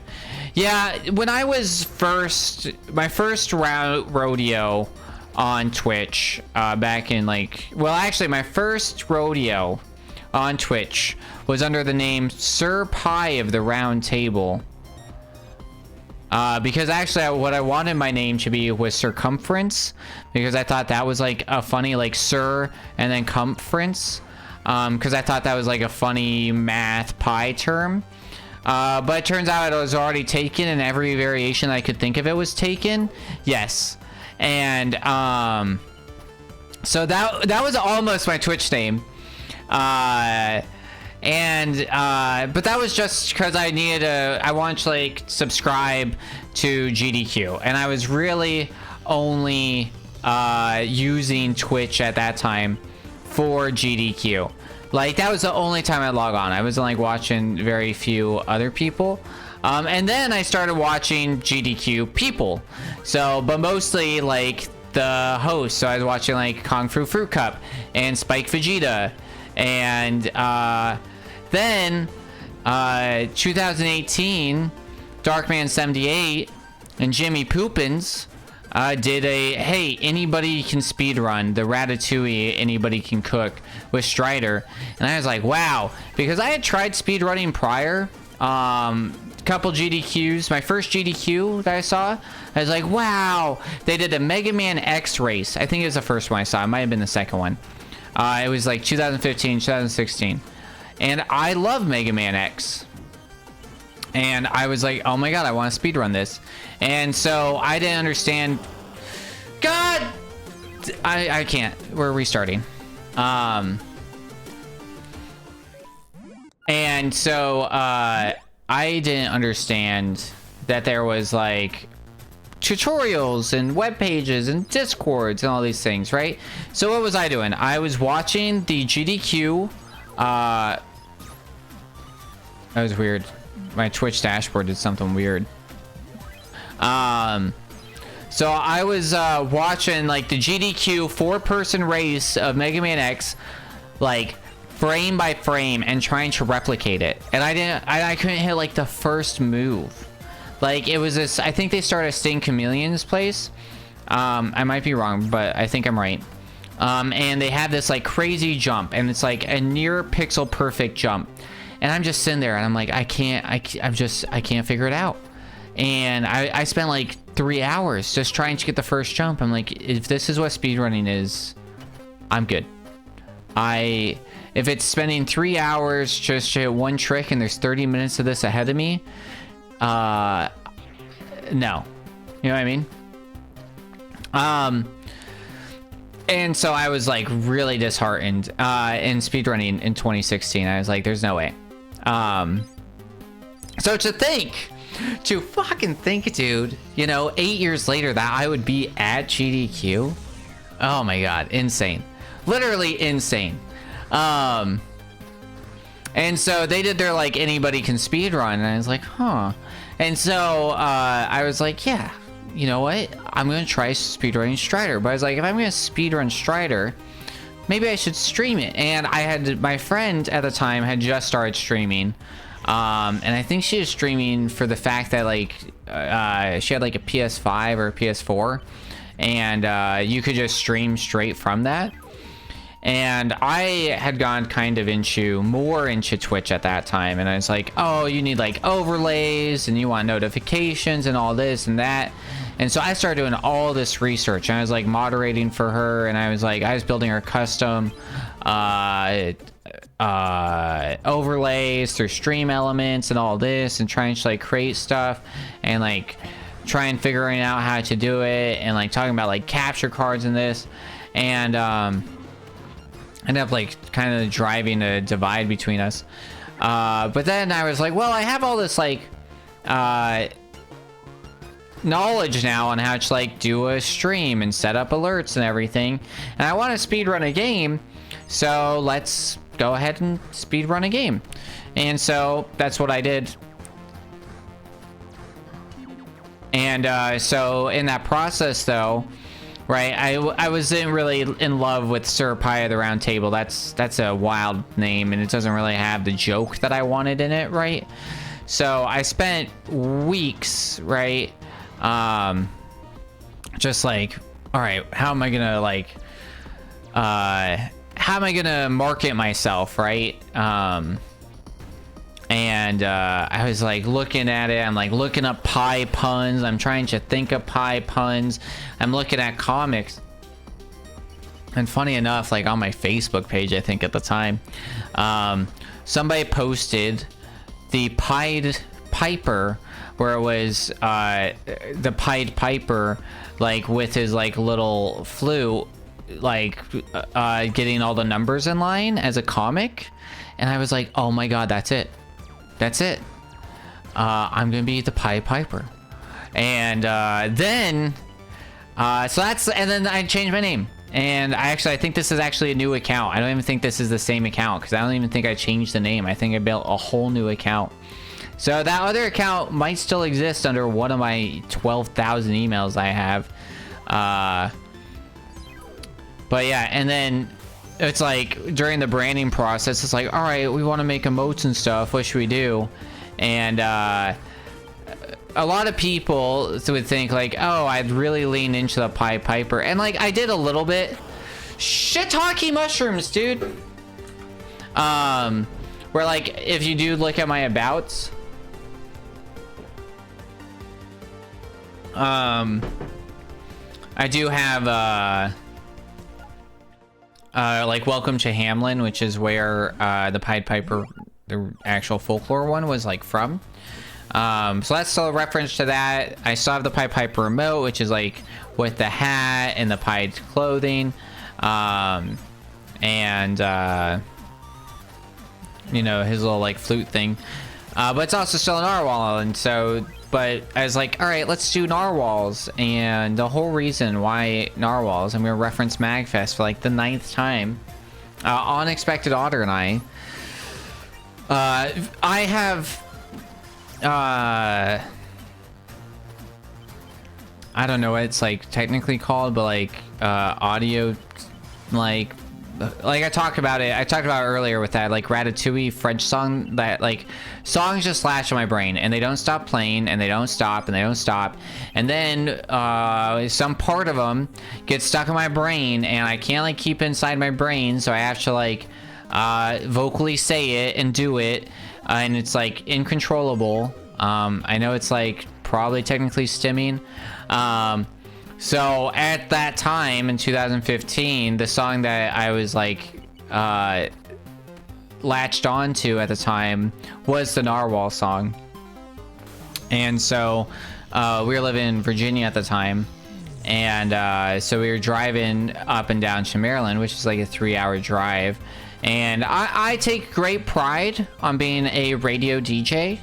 I don't really like being a passenger princess, but if I am, I do think I do a pretty good job at like queuing songs and like moving from one vibe to the next, and like getting songs that like people can like enjoy and sing together, you know. And that's my job. Yeah, now it's your job.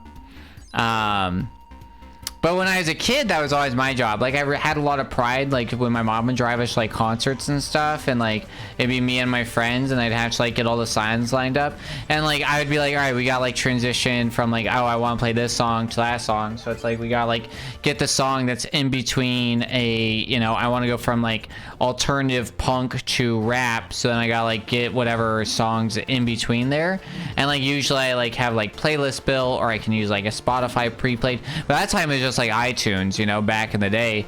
So it's like whatever songs we had. I felt like I did a really good job at that. So I was, because Onyx was our driver for that, and Onyx and Bearded Cora, and so we were driving back, and I was doing my passenger princess thing, and like Cora had left first, so it was just like Onyx and I don't know if you guys know this, but Spotify, like, let's say I play a song, like I'm searching for a song on it, and I hit play, and then I listen to that song, and then let's say I queue up 100 songs.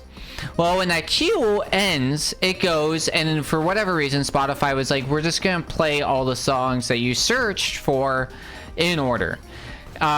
This is why I think that's dumb, because like, when would I ever want to listen to 10 songs with the same name in a row? You know what I mean?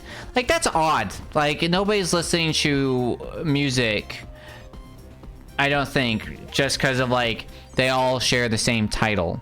You know what I mean?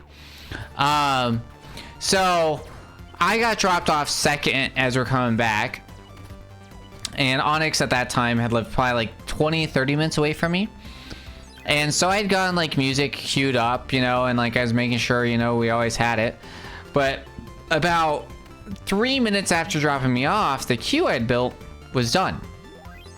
And the last song I had searched on Onyx's phone was the Narwhal song. So then what happens is, I was sitting like in the back seat, I think, and I left the phone back there. And so it was completely... What is going on? All right, we're gonna run this level.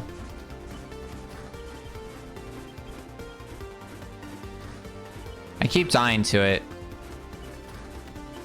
Wow, never mind. We're not running this anymore. And so what happened, right? The queue ended, and so Onyx got stuck driving another like 17 minutes home.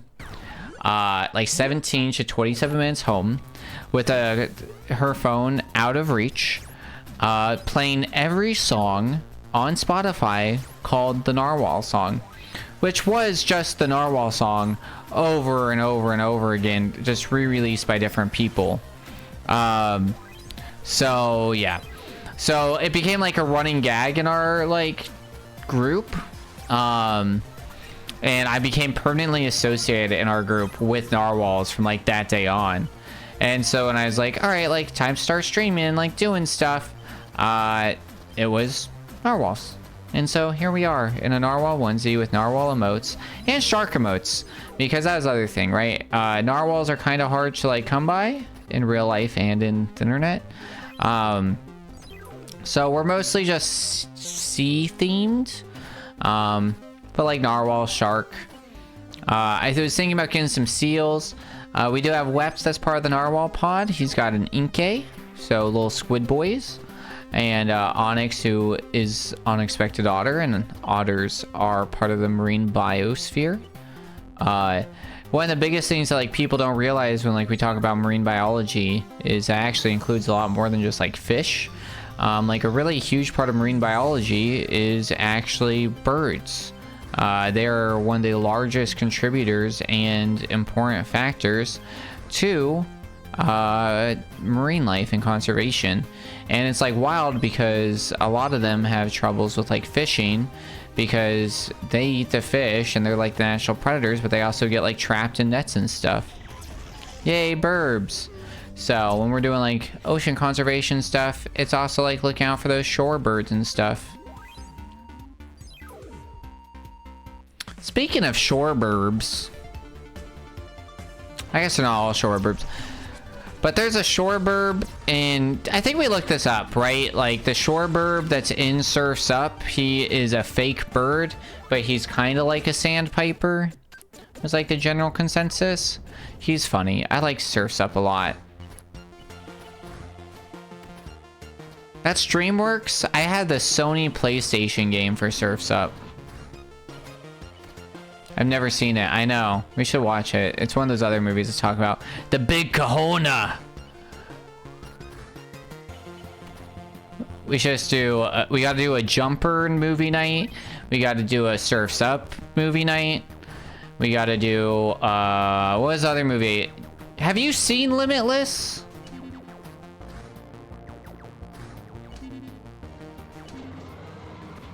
No. We got to do a Limitless... What's his name? Bradley Cooper. What's your opinion on Bradley Cooper? I feel like it's a dislike. I feel like you just hate Silver Linings Playbook. So it's like, not a fan, yeah. We also gotta do a Sucker Punch watch for those who, oh yeah. I need to rewatch that. That movie's wild. Yeah, you hated the book. Yeah, so why would you see the movie? Well, you also don't like Jennifer Lawrence, so it's like it's a double loss right there for reasons to watch. Hated the book, don't like her. I like Ariana Grande's impression of Jennifer Lawrence. I think it's very impressive when she's on the like Price is Right SNL skit. It's very funny. It's very over the whole David O. Russell crew. I don't know what that means. Yeah, I know you love it. I remember watching in theaters and being like, okay. That was pretty, I think.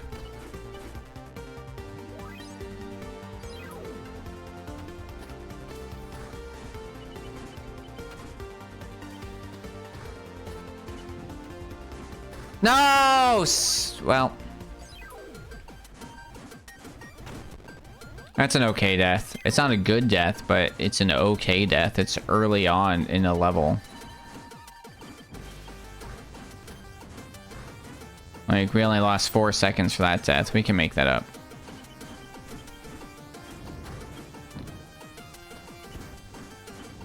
Oof.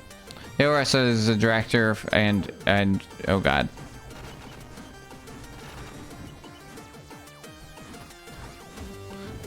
That track's hard and annoying, actually. David Russell, director, and for a few years, his movies and actors were getting nominated. Oh, yeah.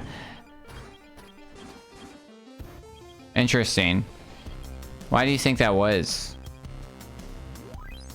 I felt like that was fast. And they're saying it's slow? That was terrifying.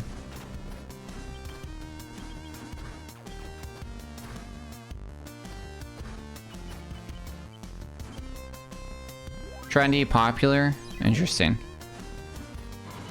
I was hoping you were gonna say like nepotism, paying off the guild.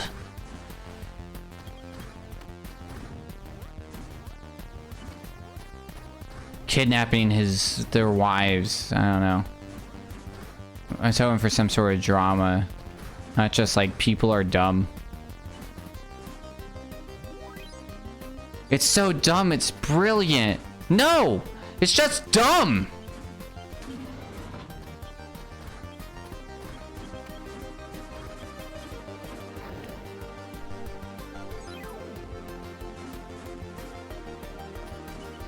What, did you like Glass Onion? I know you liked Knives Out. What is going on? Bradley Cooper and Jen Lawrence were nominated back-to-back for David Russell movies. Which ones? Is he the one? What's the movie that is you love Glass Onion? Yeah, I enjoyed it. Where Jennifer Lawrence and Chris Pratt are stranded in space as like the last humans on Earth.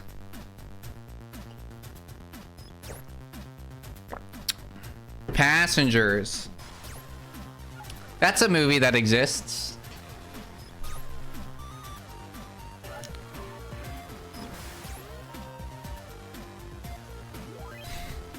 I think I like that movie.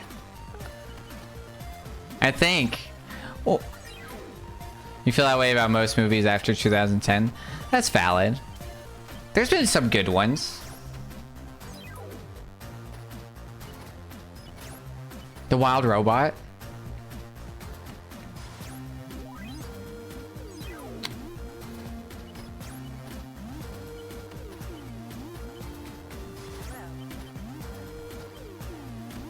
Wild Robot is pretty good. That's not like movies anymore. I love movies. I go back and forth and just like rewatch and just like, well, it's the thing that I go through. So I haven't watched anything in months, honestly, because all my like webs, like your account stopped working on all my devices, and then I was having issues with Onyx's account for like Disney, and then I just like, so then I ended up accountless because everybody started like locking down and being like, you're in a different country, and which is fine. Yeah, it's just like, so I've like had issues with accounts now for like a couple months out, and like I binge watched so many shows in the first half of this year, and then just absolutely stopped the last like 4 months. But usually what I'll do is like I'll go through like stages where I'll just like binge watch show after show after show after show, and then like I won't watch a show, and then I'll watch like 3 movies in a day, and I'll watch like 3 movies the next day, and then I'll do that for a while. There was that whole time I did like 100 something days in Twitter where I was watching a movie every day and then making a Twitter post about it. I did that I think for like 3 months or something wild like that. But the problem was the reason why I did that, yeah, in like 20, yeah. The reason why I did that was, if you guys have never heard this, and sorry that they're about to go into the ad. Oh, shit, dude. Oh, interesting about you having to sign in on your TV. That's where I started having issues. But to make life go slower, you should do something new. What is going on? All right. Now we're gonna do. We're gonna kick over to be right back. I'm gonna take a be right back. I gotta fill up my water. And then I'll finish that quote.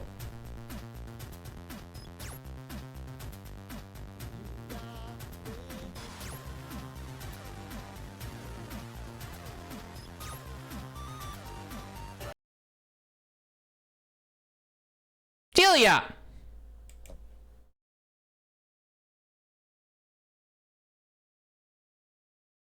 Thank you so much. Nope, you guys get to see the authorization screen. Thank you so much. How many did you just gift? You crazy person. 5. Thank you so much. Much, much appreciated. Who are you calling a rando?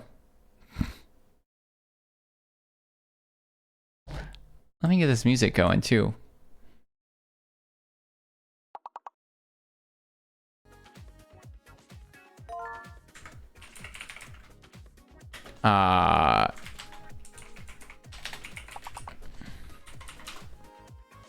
I might get crazy here for a second again. Thank you, Delia.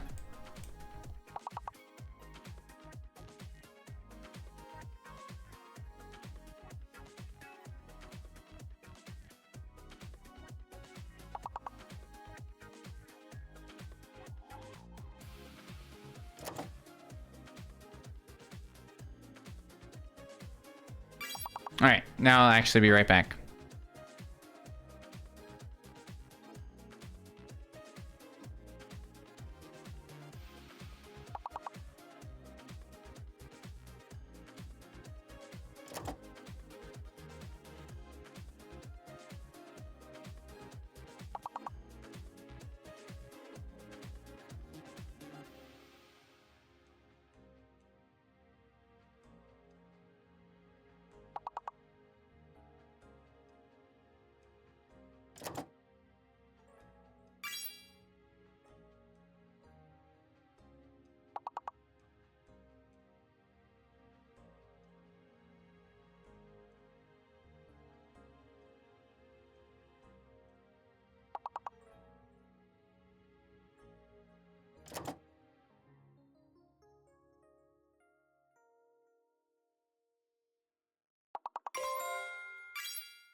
Alright, I am back with water.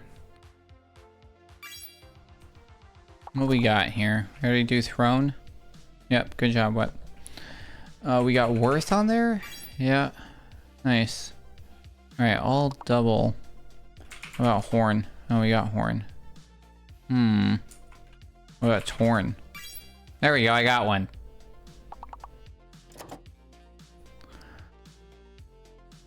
What about wart?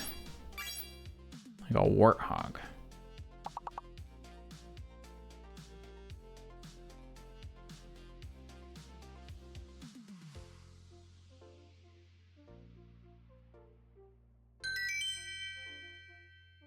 They changed the aesthetics of this. I'm kind of into it.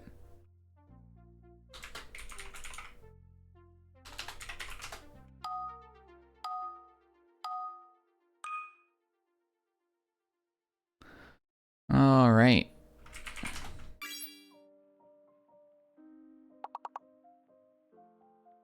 How do you spell omelet?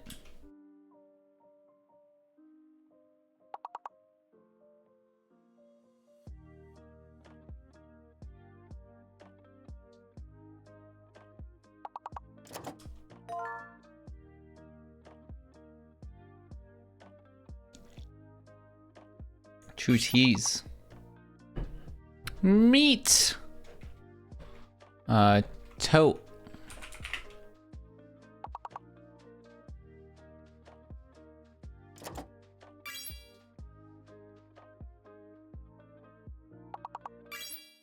Tome, nice. This most noble tome.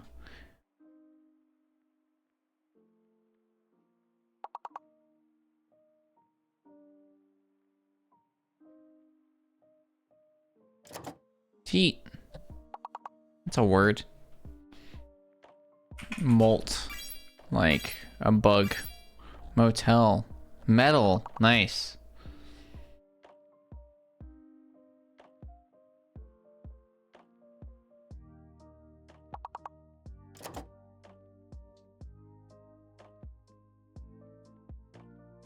Mole.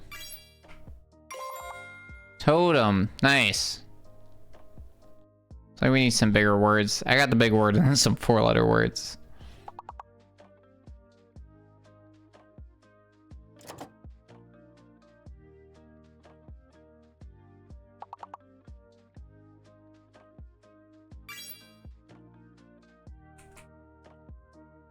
Is that how you normally spell omelet?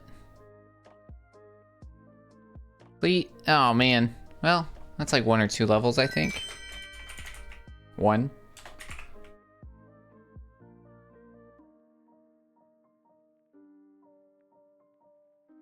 Yeah, for the non-French. Oh. My computer corrected to the French. Ooh, that sounds delicious.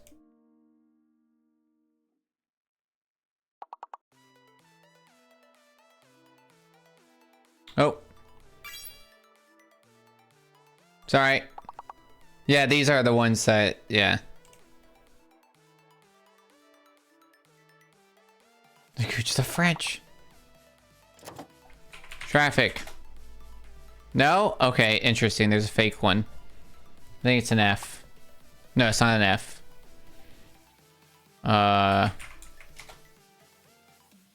It's a C.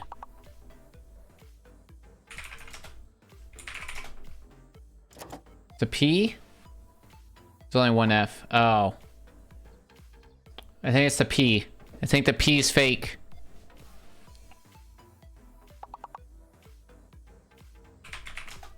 No, that's not a word. This is hard.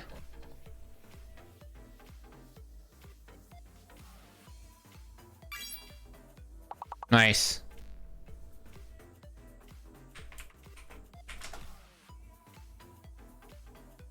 Why didn't Arctic work? Did I misspell it? Am I dumb? There are 2 T's in Arctic? Oh, there's 2 C's in Arctic. Well.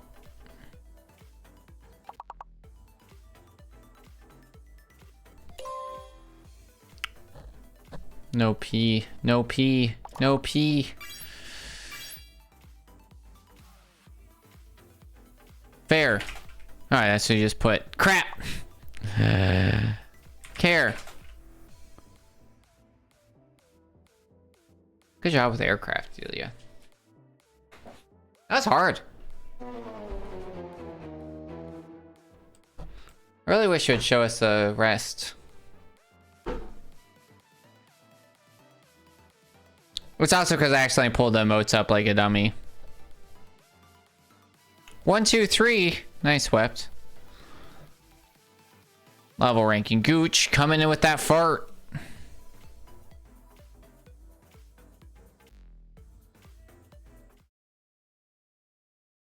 Hello. Where'd my game go? I closed out of it. All right. Here we go for some more. We'll do a couple more. All right. I'm refreshed. My timer is active.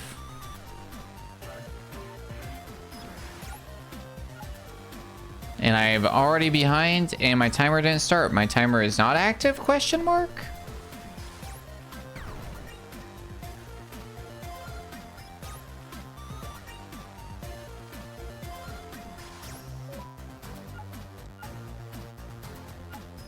Three, two, one, go. Okay, now it's active. We're good. We're good. I held X that time. We're gonna hold X at It's a Me. We'll be good to go.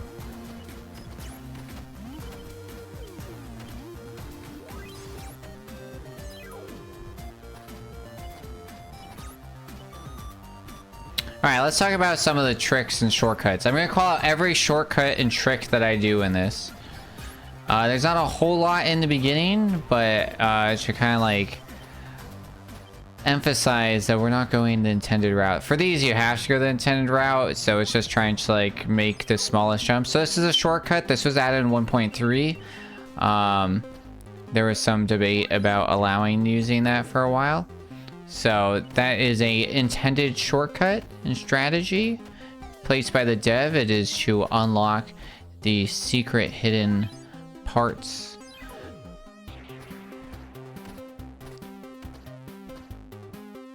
What they do, I don't really know. But I have them all in my other file. I think they do something that I haven't actually used them because I forget. This is 1 of 4 upgrades. This is our double jump.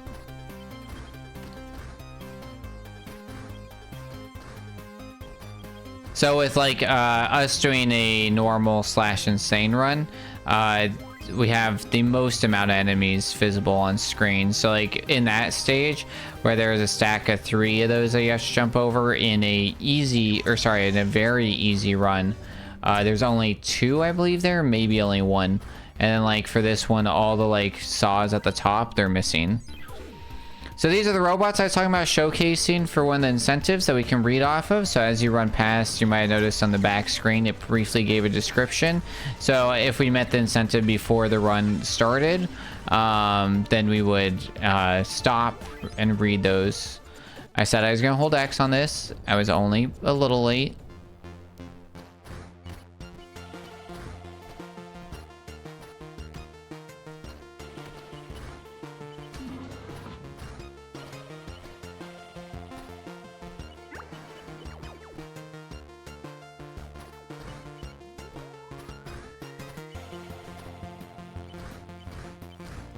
That was sort of a skip, right? This song sounds so much like a Busta move.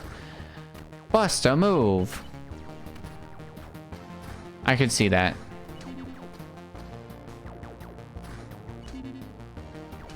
We did a skip over there, actually, that I forgot to call out. The old PlayStation game. Yeah. I didn't have it. I think my stepbrother ended up getting it. Because my dad was always a PlayStation guy, and my mom was always a Nintendo. So we had a PlayStation at my dad's place, and the Nintendo's at my mom's.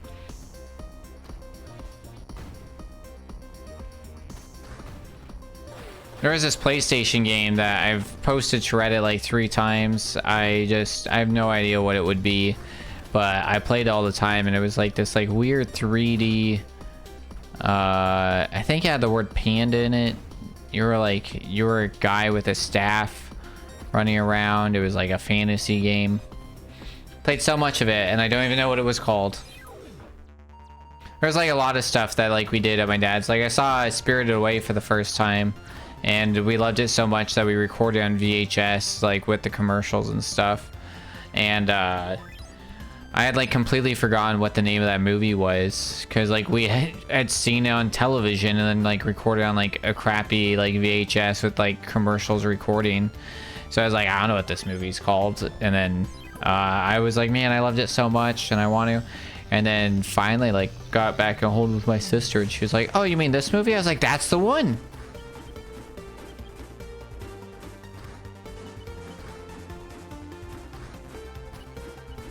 Nice. Got that. That was scary for a second. That was dumb. We call that a validation of the run. You know it's real because there's a death in it. So we just want to get that out of the way early. It's an unofficial requirement.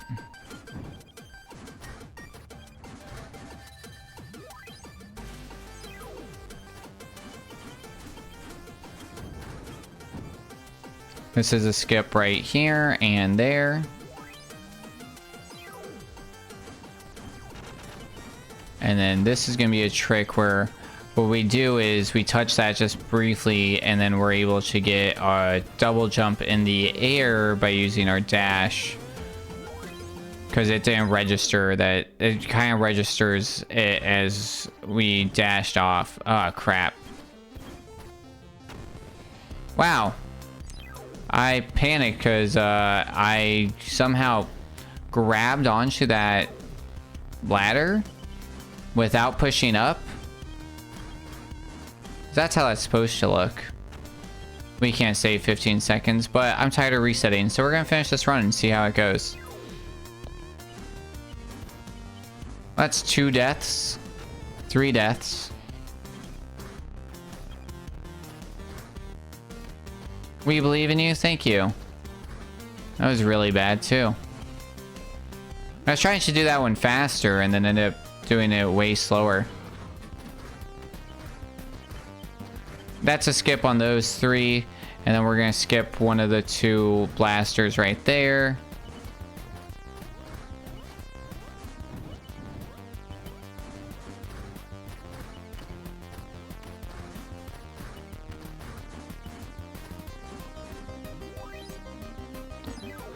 There's a way to do that one like 2 to 3 seconds faster, and I should probably commit to learning it.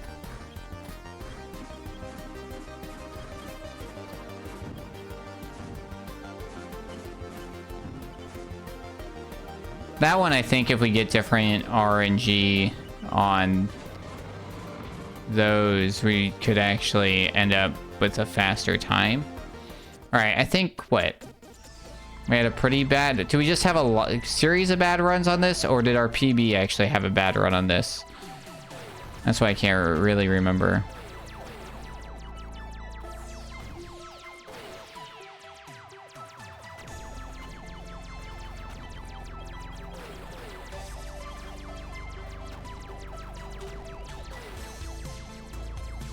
Do I have a favorite level? Yeah, so...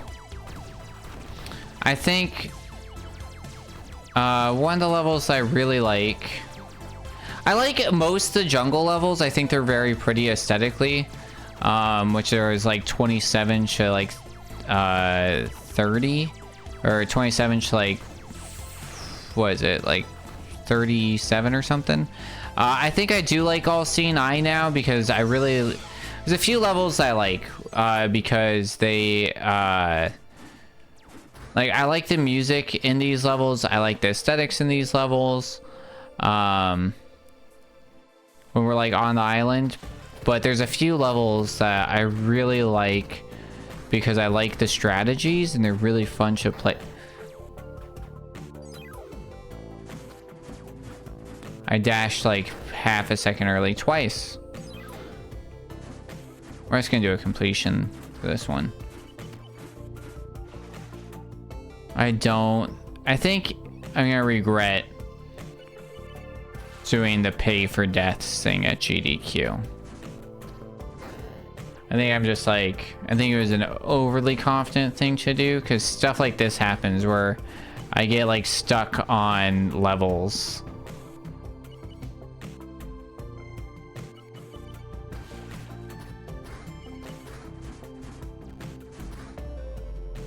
What the hell is going on? What is going on? I was like, I guess this is my new favorite level because we live here now.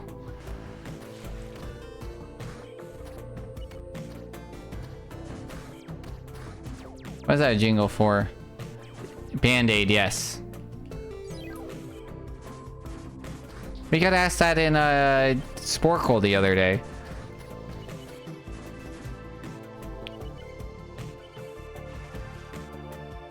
I will say I kind of do like Chattering Teeth because it is one of the harder tricks in the game, so I really like that one. That's level, I think, 38. And then I like All Seeing Eye. That's coming up here. That's 30. But I really like Hide and Seek. So the reason I like these guys that like lock onto you, because they're really cool. Because my biggest complaint in Mario Maker for speedrun levels is that like you should want to feel like you're going fast. So I really like this level though, because this level we're on like our fourth as a community, we're on like our fourth routing for it, and I knew I got behind for slamming on that. And while this level, I think I like this level a lot, because this level, when I started speedrunning, it actually, I would get scared of it. I was like legitimately scared of it because it was so hard to like do well. As you can see, I continuously die, and that was on a way easier strategy than this one that I'm going for right now. And I was actually one of the first people to be able to combine those strategies, which was really cool. Yeah, we did. Which was really happens in Kaizo. Oh yeah, 100%, right? You just get like stuck on those levels. And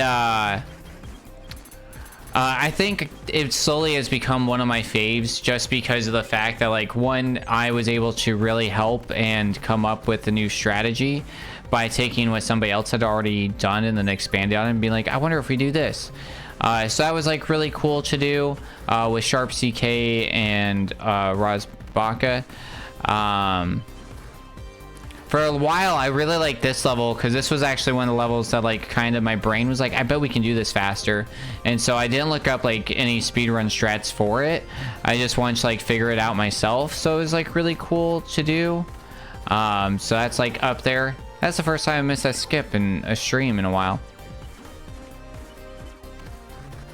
You gotta get a bad juju run out, you know? And then I also like the level right before. All right, since we're already so far behind, let's go for the cool stuff. That's fine.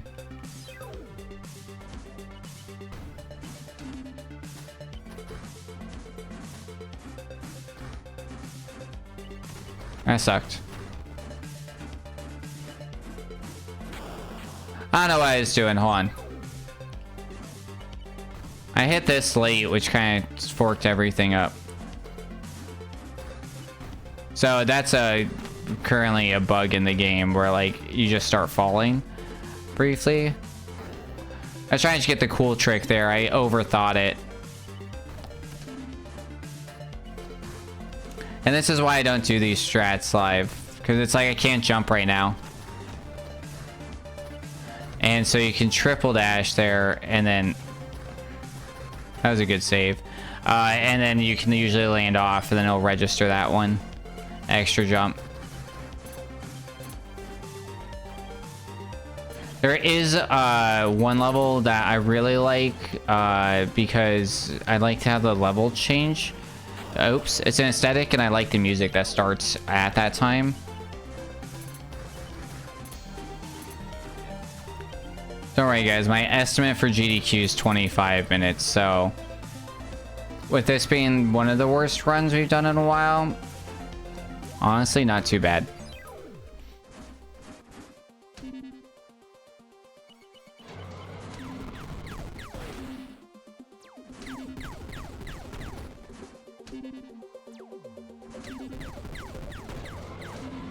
Do, do, do.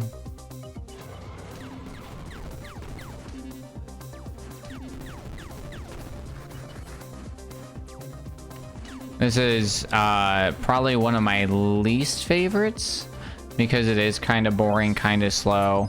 But yeah, I really like this level too, because this was probably one of the first levels I really learned speed strat on. And it used to be one of the really harder ones that I do. And it just, now I get it fairly consistently. So 3 in 1's cool.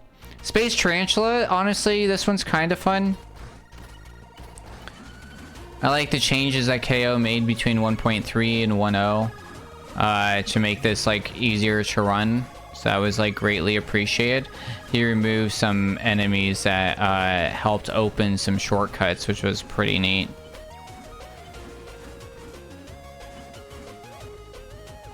And like the shortcut used to be there, but it was much harder to hit. But yeah, I like these levels too. I kind of like the blue, purple, and I like the music, but specifically the level after this one, I think it is. Yeah, this one, Chase Energy. I like this level too for some reason.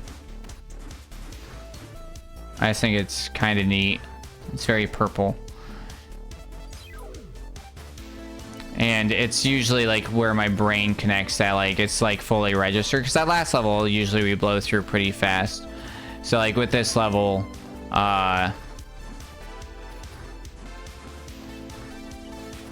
it's like this music started. I enjoy this music. And then because then it changes to this, so it's like that's really the one level where we really get to enjoy that song.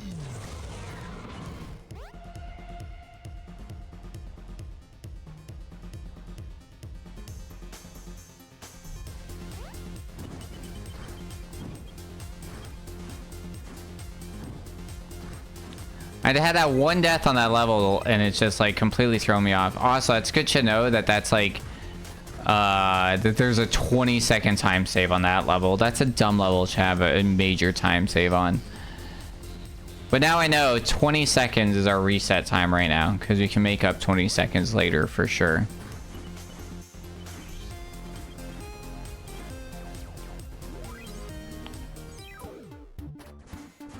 We'll do some cutscenes since we're here.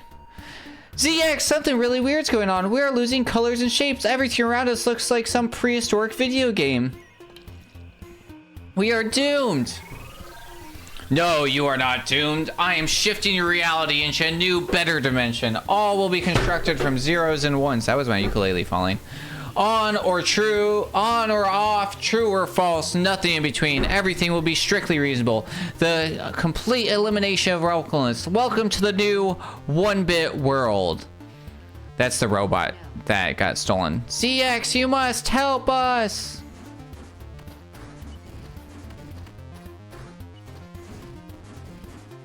Well, we got an ad con, but thanks to Delia, basically everybody here gets to just keep hanging out. So this is Shattering Teeth. This is the most important, in my opinion, shortcut of the game. That just saved us about... Oops, shit. Well, that saved us no time. This is one of the hardest tricks in the game. It is extremely precise in 3 different ways.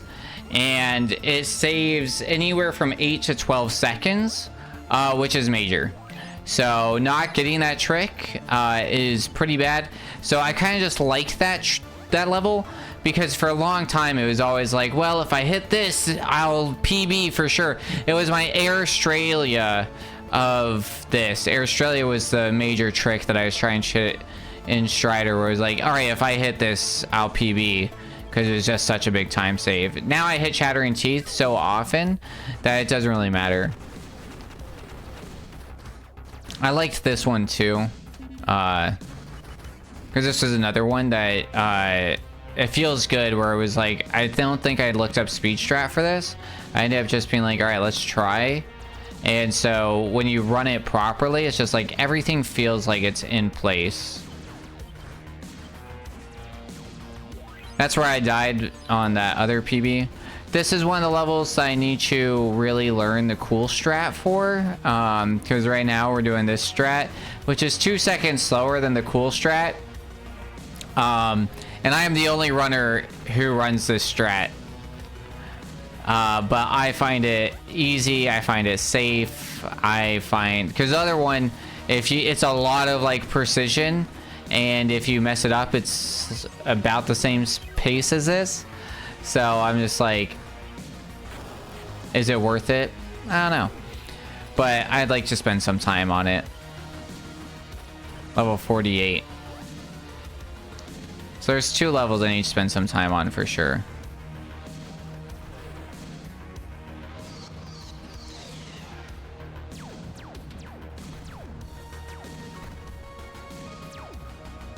Right there, we actually end up hitting those before they spawn for some time save.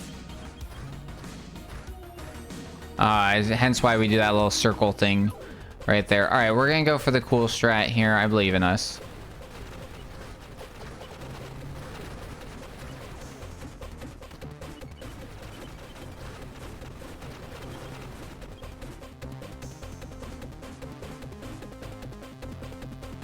All right.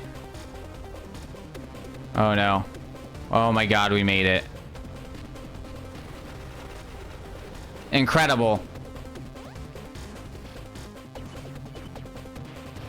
Well, we saved 5 seconds somewhere in this run. We're at pi a second ago. That 5 seconds put us pi above PB.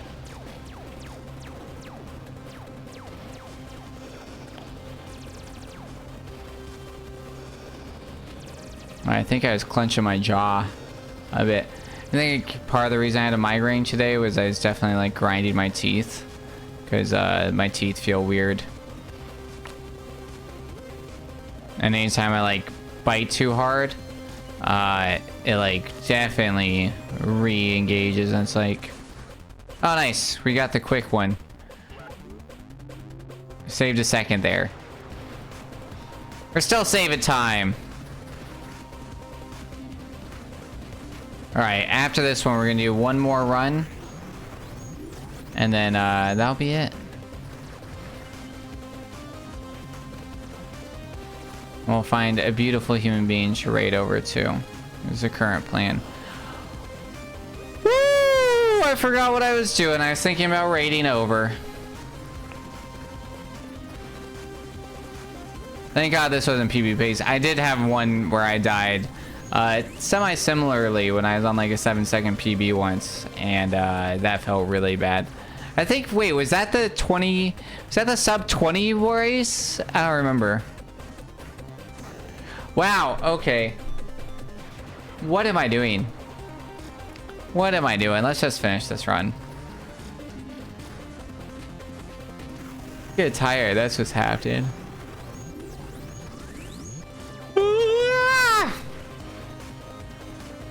Should get some tea.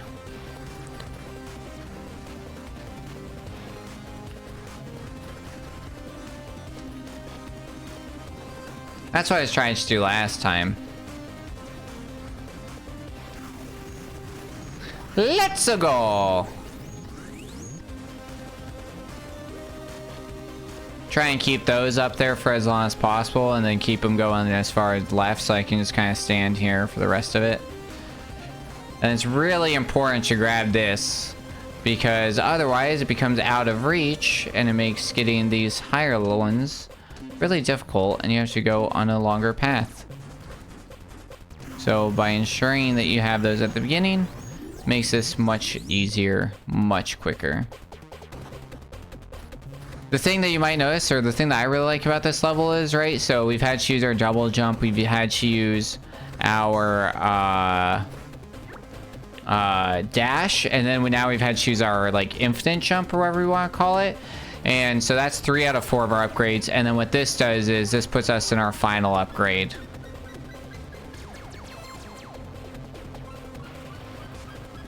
And these are the empathy blockers that this guy has, and so by us we're like short circuiting them.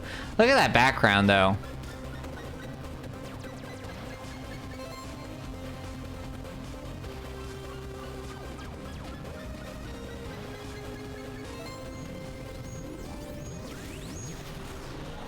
Well, sub 25.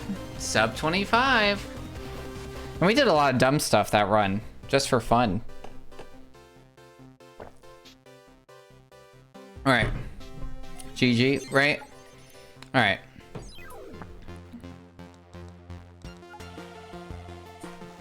All right, here we go.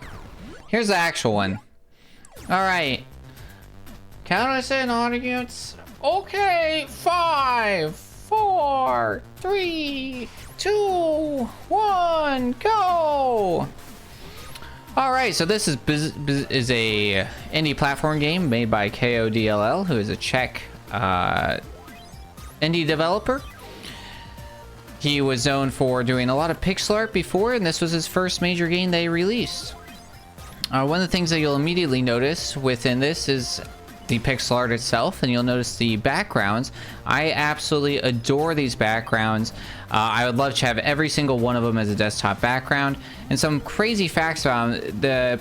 Just the backgrounds alone consist of 1.25 million pixels and took KO 4 years to make, which is absolutely wild.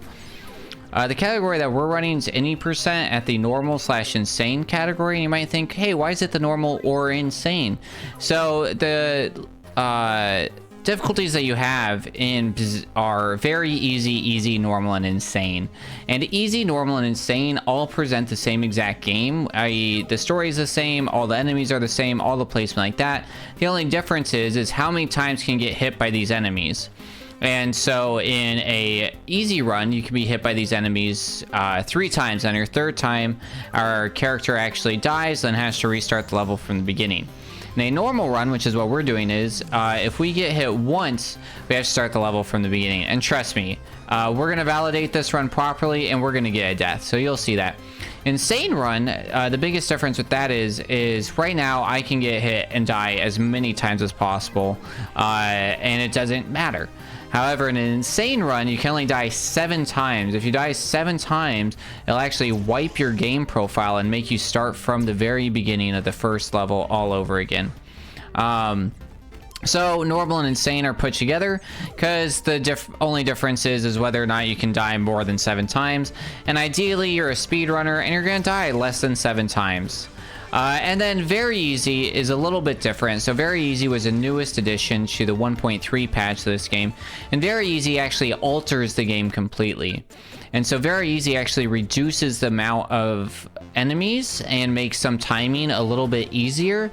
And then also it gives you 5 hearts, so you're able to get hit up to 5 times in each level before having to restart. So it allows for some accessibility and those that are having difficulty to be able to do that. You're able to change your difficulty at any time while playing.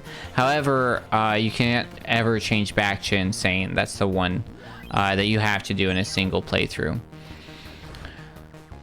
So let's talk about the story a little bit. So this is about ZX. That's who we're currently playing. ZX was built as a companion robot. He's basically an overglorified toaster who then was built with AI to be helpful. During that time, we have Emily. That's her on the screen right there. She and our other science companion built me, and we just finished our testing trial, and during that, Bad Bert, pretty sure he was born to be evil, ended up attacking the testing facility to try and steal the technology that made ZX. So this is one of his robots. This is the first of 3 bosses that we'll see throughout this fight. And we'll notice that there's going to be a difference in kind of like background aesthetics, music, and then also power-ups throughout each part of the level. So this is our big divide from section 1 into section 2 of our game that we'll notice. And so we were able to beat him with just double jumps and some smart movement overall and get that 32, 33, which is really good. And now we can notice, right, change in music, aesthetics has changed a little bit. We'll begin our second of 4 upgrades here in a second. So now that we know that Bad Bert's stolen the plans for ZX, Bad Bert's going out to create his own robot. So we're chasing after him, trying to stop him. Eventually, Bad Bert succeeds in making this robot. He gives it a mech suit like the proper anime antagonist that we come to love. And he gives that robot empathy blockers in the goal to try and get it to take over the world with him. However, like any good antagonist who's trying to take over the world with a super powerful being, he ends up, the powerful being realizes they don't need the smaller person, just like Scooby-Doo and the Witch's ghost. And so Badber will eventually notice he's going to come back to our side after we get rid of his empathy blockers, and he realizes that he's tossed aside by his own creation that he used to take over the world. You'll have noticed that we just got another upgrade a couple levels ago. That upgrade was the dash upgrade. It's the most important upgrade of this entire game. It is the most important because we're speedrunners, and dashing allows us to go fast. Overall, the game consists of 52 levels in which we're going to be doing all those challenges, and I just died. That's what it means to be doing a normal percent run. And then in 1.3, KO actually ended up releasing, wow, died twice there. So this is a pretty hard trick. Usually I don't have this many issues, but as you can notice in our, there we go, we hit it. In our double dash, our double jump, just like in Mario and Samus and other games, Metroid, where you get a double jump. At least this one makes sense. We get blasters in our feet that boost us again. We're not just some human jumping an extra jump into thin air, because that never made sense. Instead, we're a robot that gets some boosters, right? And what you'll notice is how this game works is basically you get your jump, and then you get your bonus jump. But with most games like this, if you fall off, you don't get 2 jumps, and this is no exception. If you fall off, you simply are only going to get your mid-air jump, right? It's not a true double jump, it's a mid-air jump. But if you dash and jump just right, you'll actually be able to get an extra jump in the air. So you'll actually be able to do a double jump completely off the ground. So that's what we saw in that other level where I died a couple times. And we'll use that strat throughout here just to save some time and be able to skip some platforms moving, which is really good.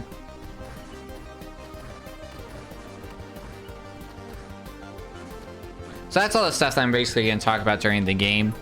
During it, we can talk about some individual levels, some other tech, and then probably talk about GDQ and why it's important.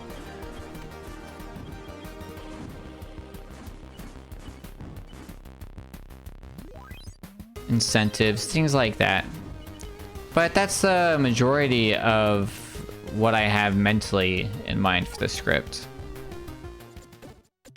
And then here's one of our 2 auto scrollers. So host, go ahead, you get about a minute to read off donations.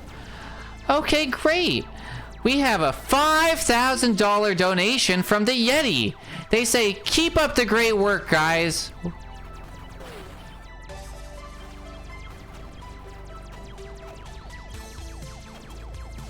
That's exactly how it's gonna go. Great, and I just want to remind everybody, at the end of this run, we have an incentive for Final Fantasy VII to name the characters. So as soon as this run ends, that name will be locked in, so make sure you donate those incentives now. We should figure out our hosts in the next, like, week or 2, I think. And then we get to do some pre-coordination with them, so talking about, like, this and stuff is going to be important. But yeah, we'll briefly talk about the importance of... Oh, I forgot to talk about flawless. Okay, so we're doing an any percent run. So the difference between an any percent run and our other category, which is a flawless run, if you guys notice in this, you'll notice in the top right that we have an in-game timer. And you'll notice like in-game timer is a pizza that's slowly being eaten. And so the goal for flawless, you have to beat 2 different categories. And one is that you have to beat the level before the pizza's completely ate. And 2, you have to collect all of these shiny bolts on every level in that time. And so flawless will net you the ability to get some of the bonus levels later on, and they can net you a neat trophy. That's a cool difference. For us, our goal is just to beat the game as quickly as possible. I missed a skip, which sucks. It's like a 4-second time loss right there. By missing that extended jump. Well, I get to show it off again. One of the most important tricks that we're going to be doing in this game consistently is that right now, which I like to call a super high jump. And what it requires is a near frame perfect jump. So during our initial jump, what we need to do is make sure that we're doing our double jump near the height of the first jump, and that gives us a few extra pixels that's going to allow us to get some extra spaces that aren't intended. And so that was one of them where we were able to get to that button extremely quickly, and then we were actually able to get a cycle ahead.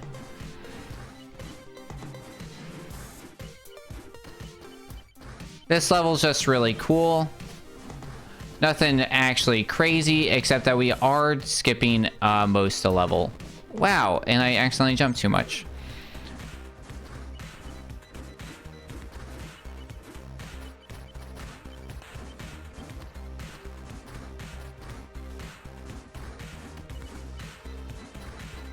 There we go.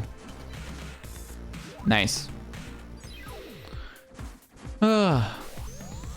Bow, bow. And then this is our this is our third upgrade. So what this does is this is going to give us what I like to call infinite jump. So anytime we hit one of these pods in the wall, it gives us the ability for about, I think it's like 2 seconds, to jump as many times as we want. Pretty big skip right there. We're able to beat that cycle. And then right here, we're just going to sneak by and beat that cycle as well, skipping about half that level. Right here, we got another super high jump that we're going to be utilizing. So from here, super high jump, and we were able to get that. Let's get some hype going for that skip. Woo!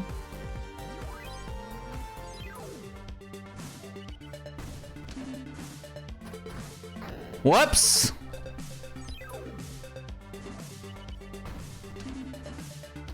Alright, we're gonna go for the cool little skip here. So we're gonna go here, and then what we gotta do is dash in between those guys, and we made it. I think we go above there, actually. I just realized. I think I remember where the other 2-second skip is in there. I've been doing dumb stuff and going under.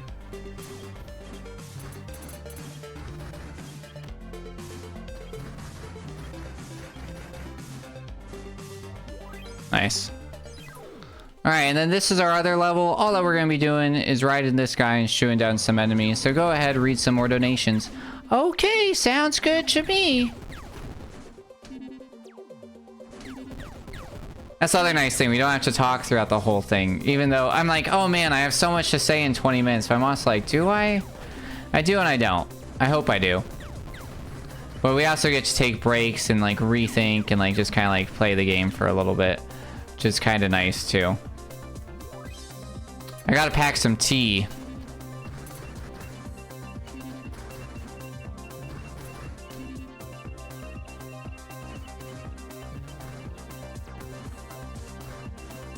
Isn't it extremely, do you...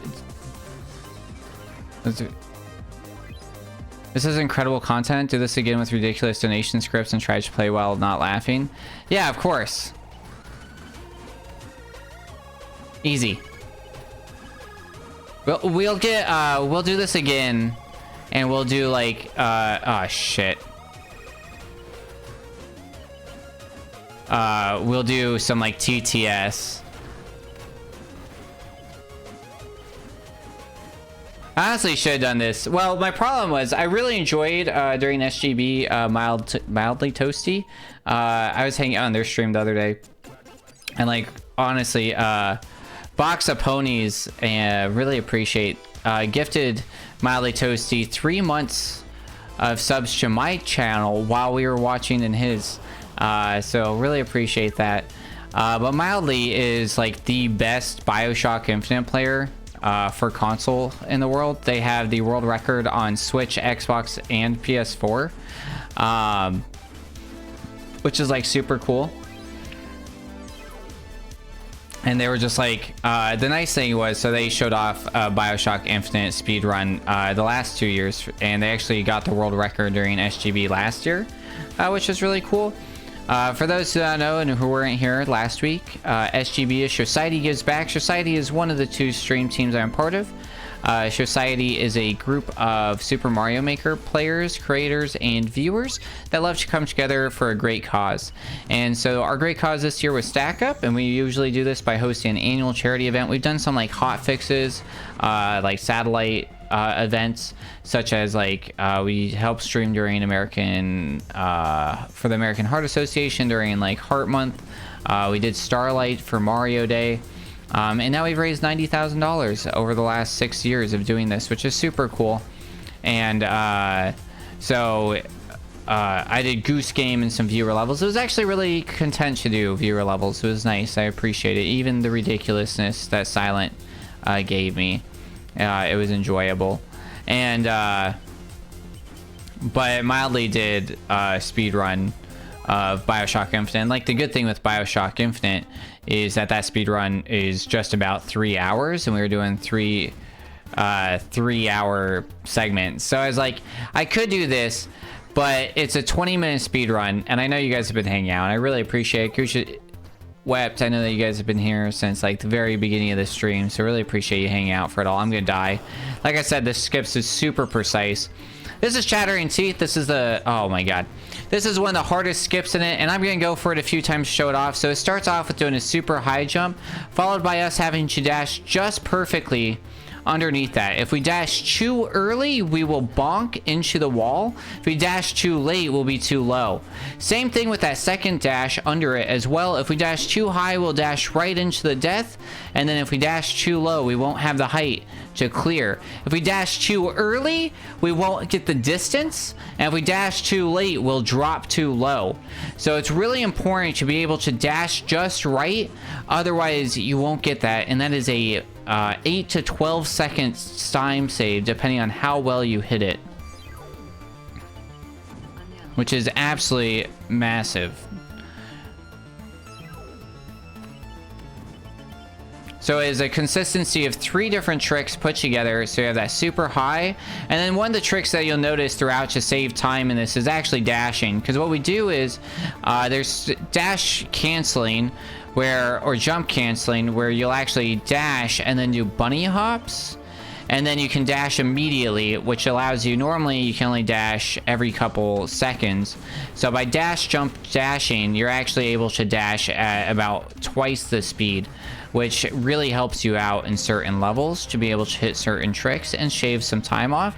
The other time that we're using dash is to do what's basically a jump cancel. So to make sure that we're staying lower to the ground, which then is faster to then in levels like this where we're dropping, we're able to dash cancel our height. And we saw it in that earlier level where we had to dash cancel our height to actually end up getting the cycle properly done. I spared you with my levels. Hey, I'll check them out. You're in the Discord now, which I appreciate you joining. Make sure that you give yourself the Mario Maker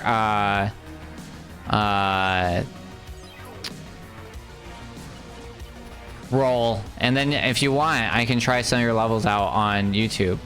Really don't have to. That's valid.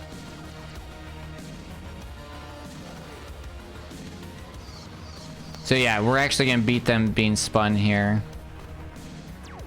Then we hit this guy.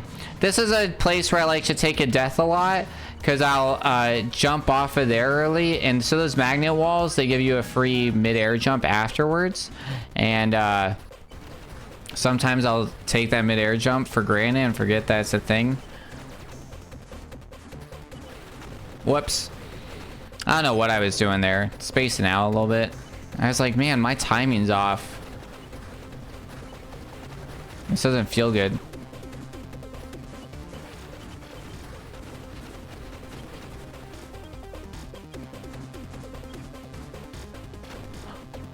I wasn't expecting that. That was a weird death. I definitely thought I was gonna clear that. In the true marathon fashion, gotta say, well, that's never happened before.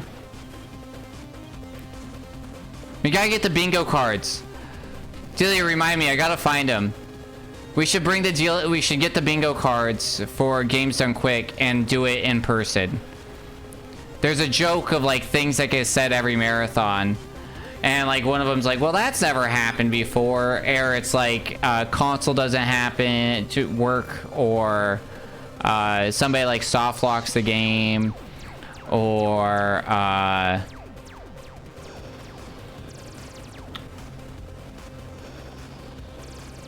there's all kinds of stuff. But it's funny to like see them. So like every time I hear stuff like that, I'm like, oh, bingo.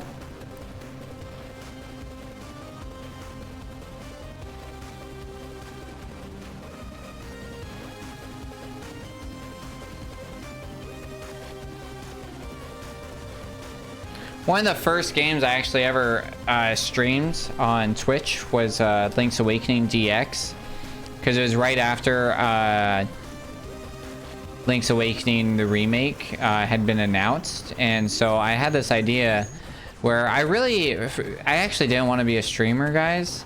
Funny enough, I really wanted to be a YouTuber. I was like super into early YouTube, and I've like made YouTube channels and content like 19 times.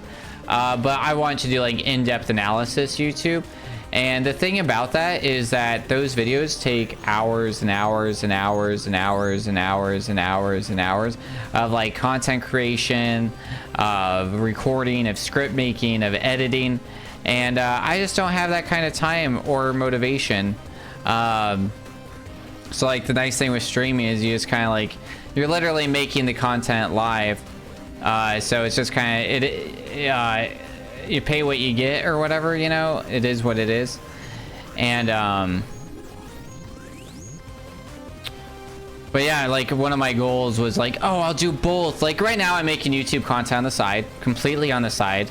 And they're not doing, it's like, wow, I'm like spending time where like I like edit it a little bit, and I like take this time to like record it and then like upload it, give it a thumbnail, and those will get like 20 views. And then I upload a stream clip to Shorts and it gets like 1,200 views. It's like Shorts is really like the only way content's existing outside of like live streaming now. And even then I would say like it's questionable to say like live streaming's fully existing compared to what is short form content, which is like absolutely wild. But my goal was to, nice, we got sub 140. My goal was to like all good, was to like record all of the sub 25 again, record all of the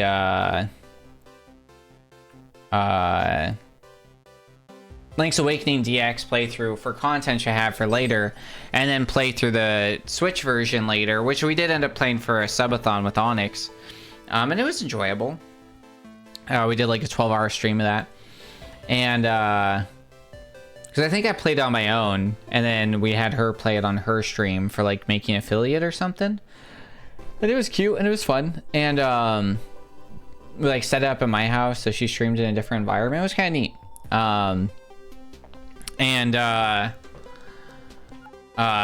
So, oh, I just realized like 17 is pushed when you go in.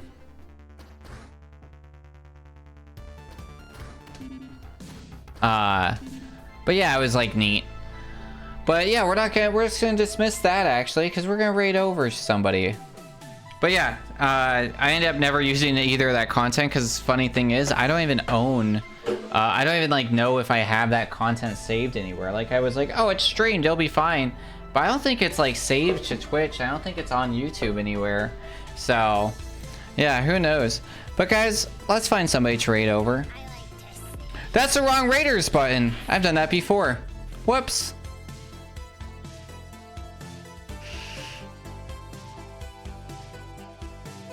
Oh, that needs to be the new one. Silly. That needs to be jamming because it's messed up right now. Yeah. That's good to know.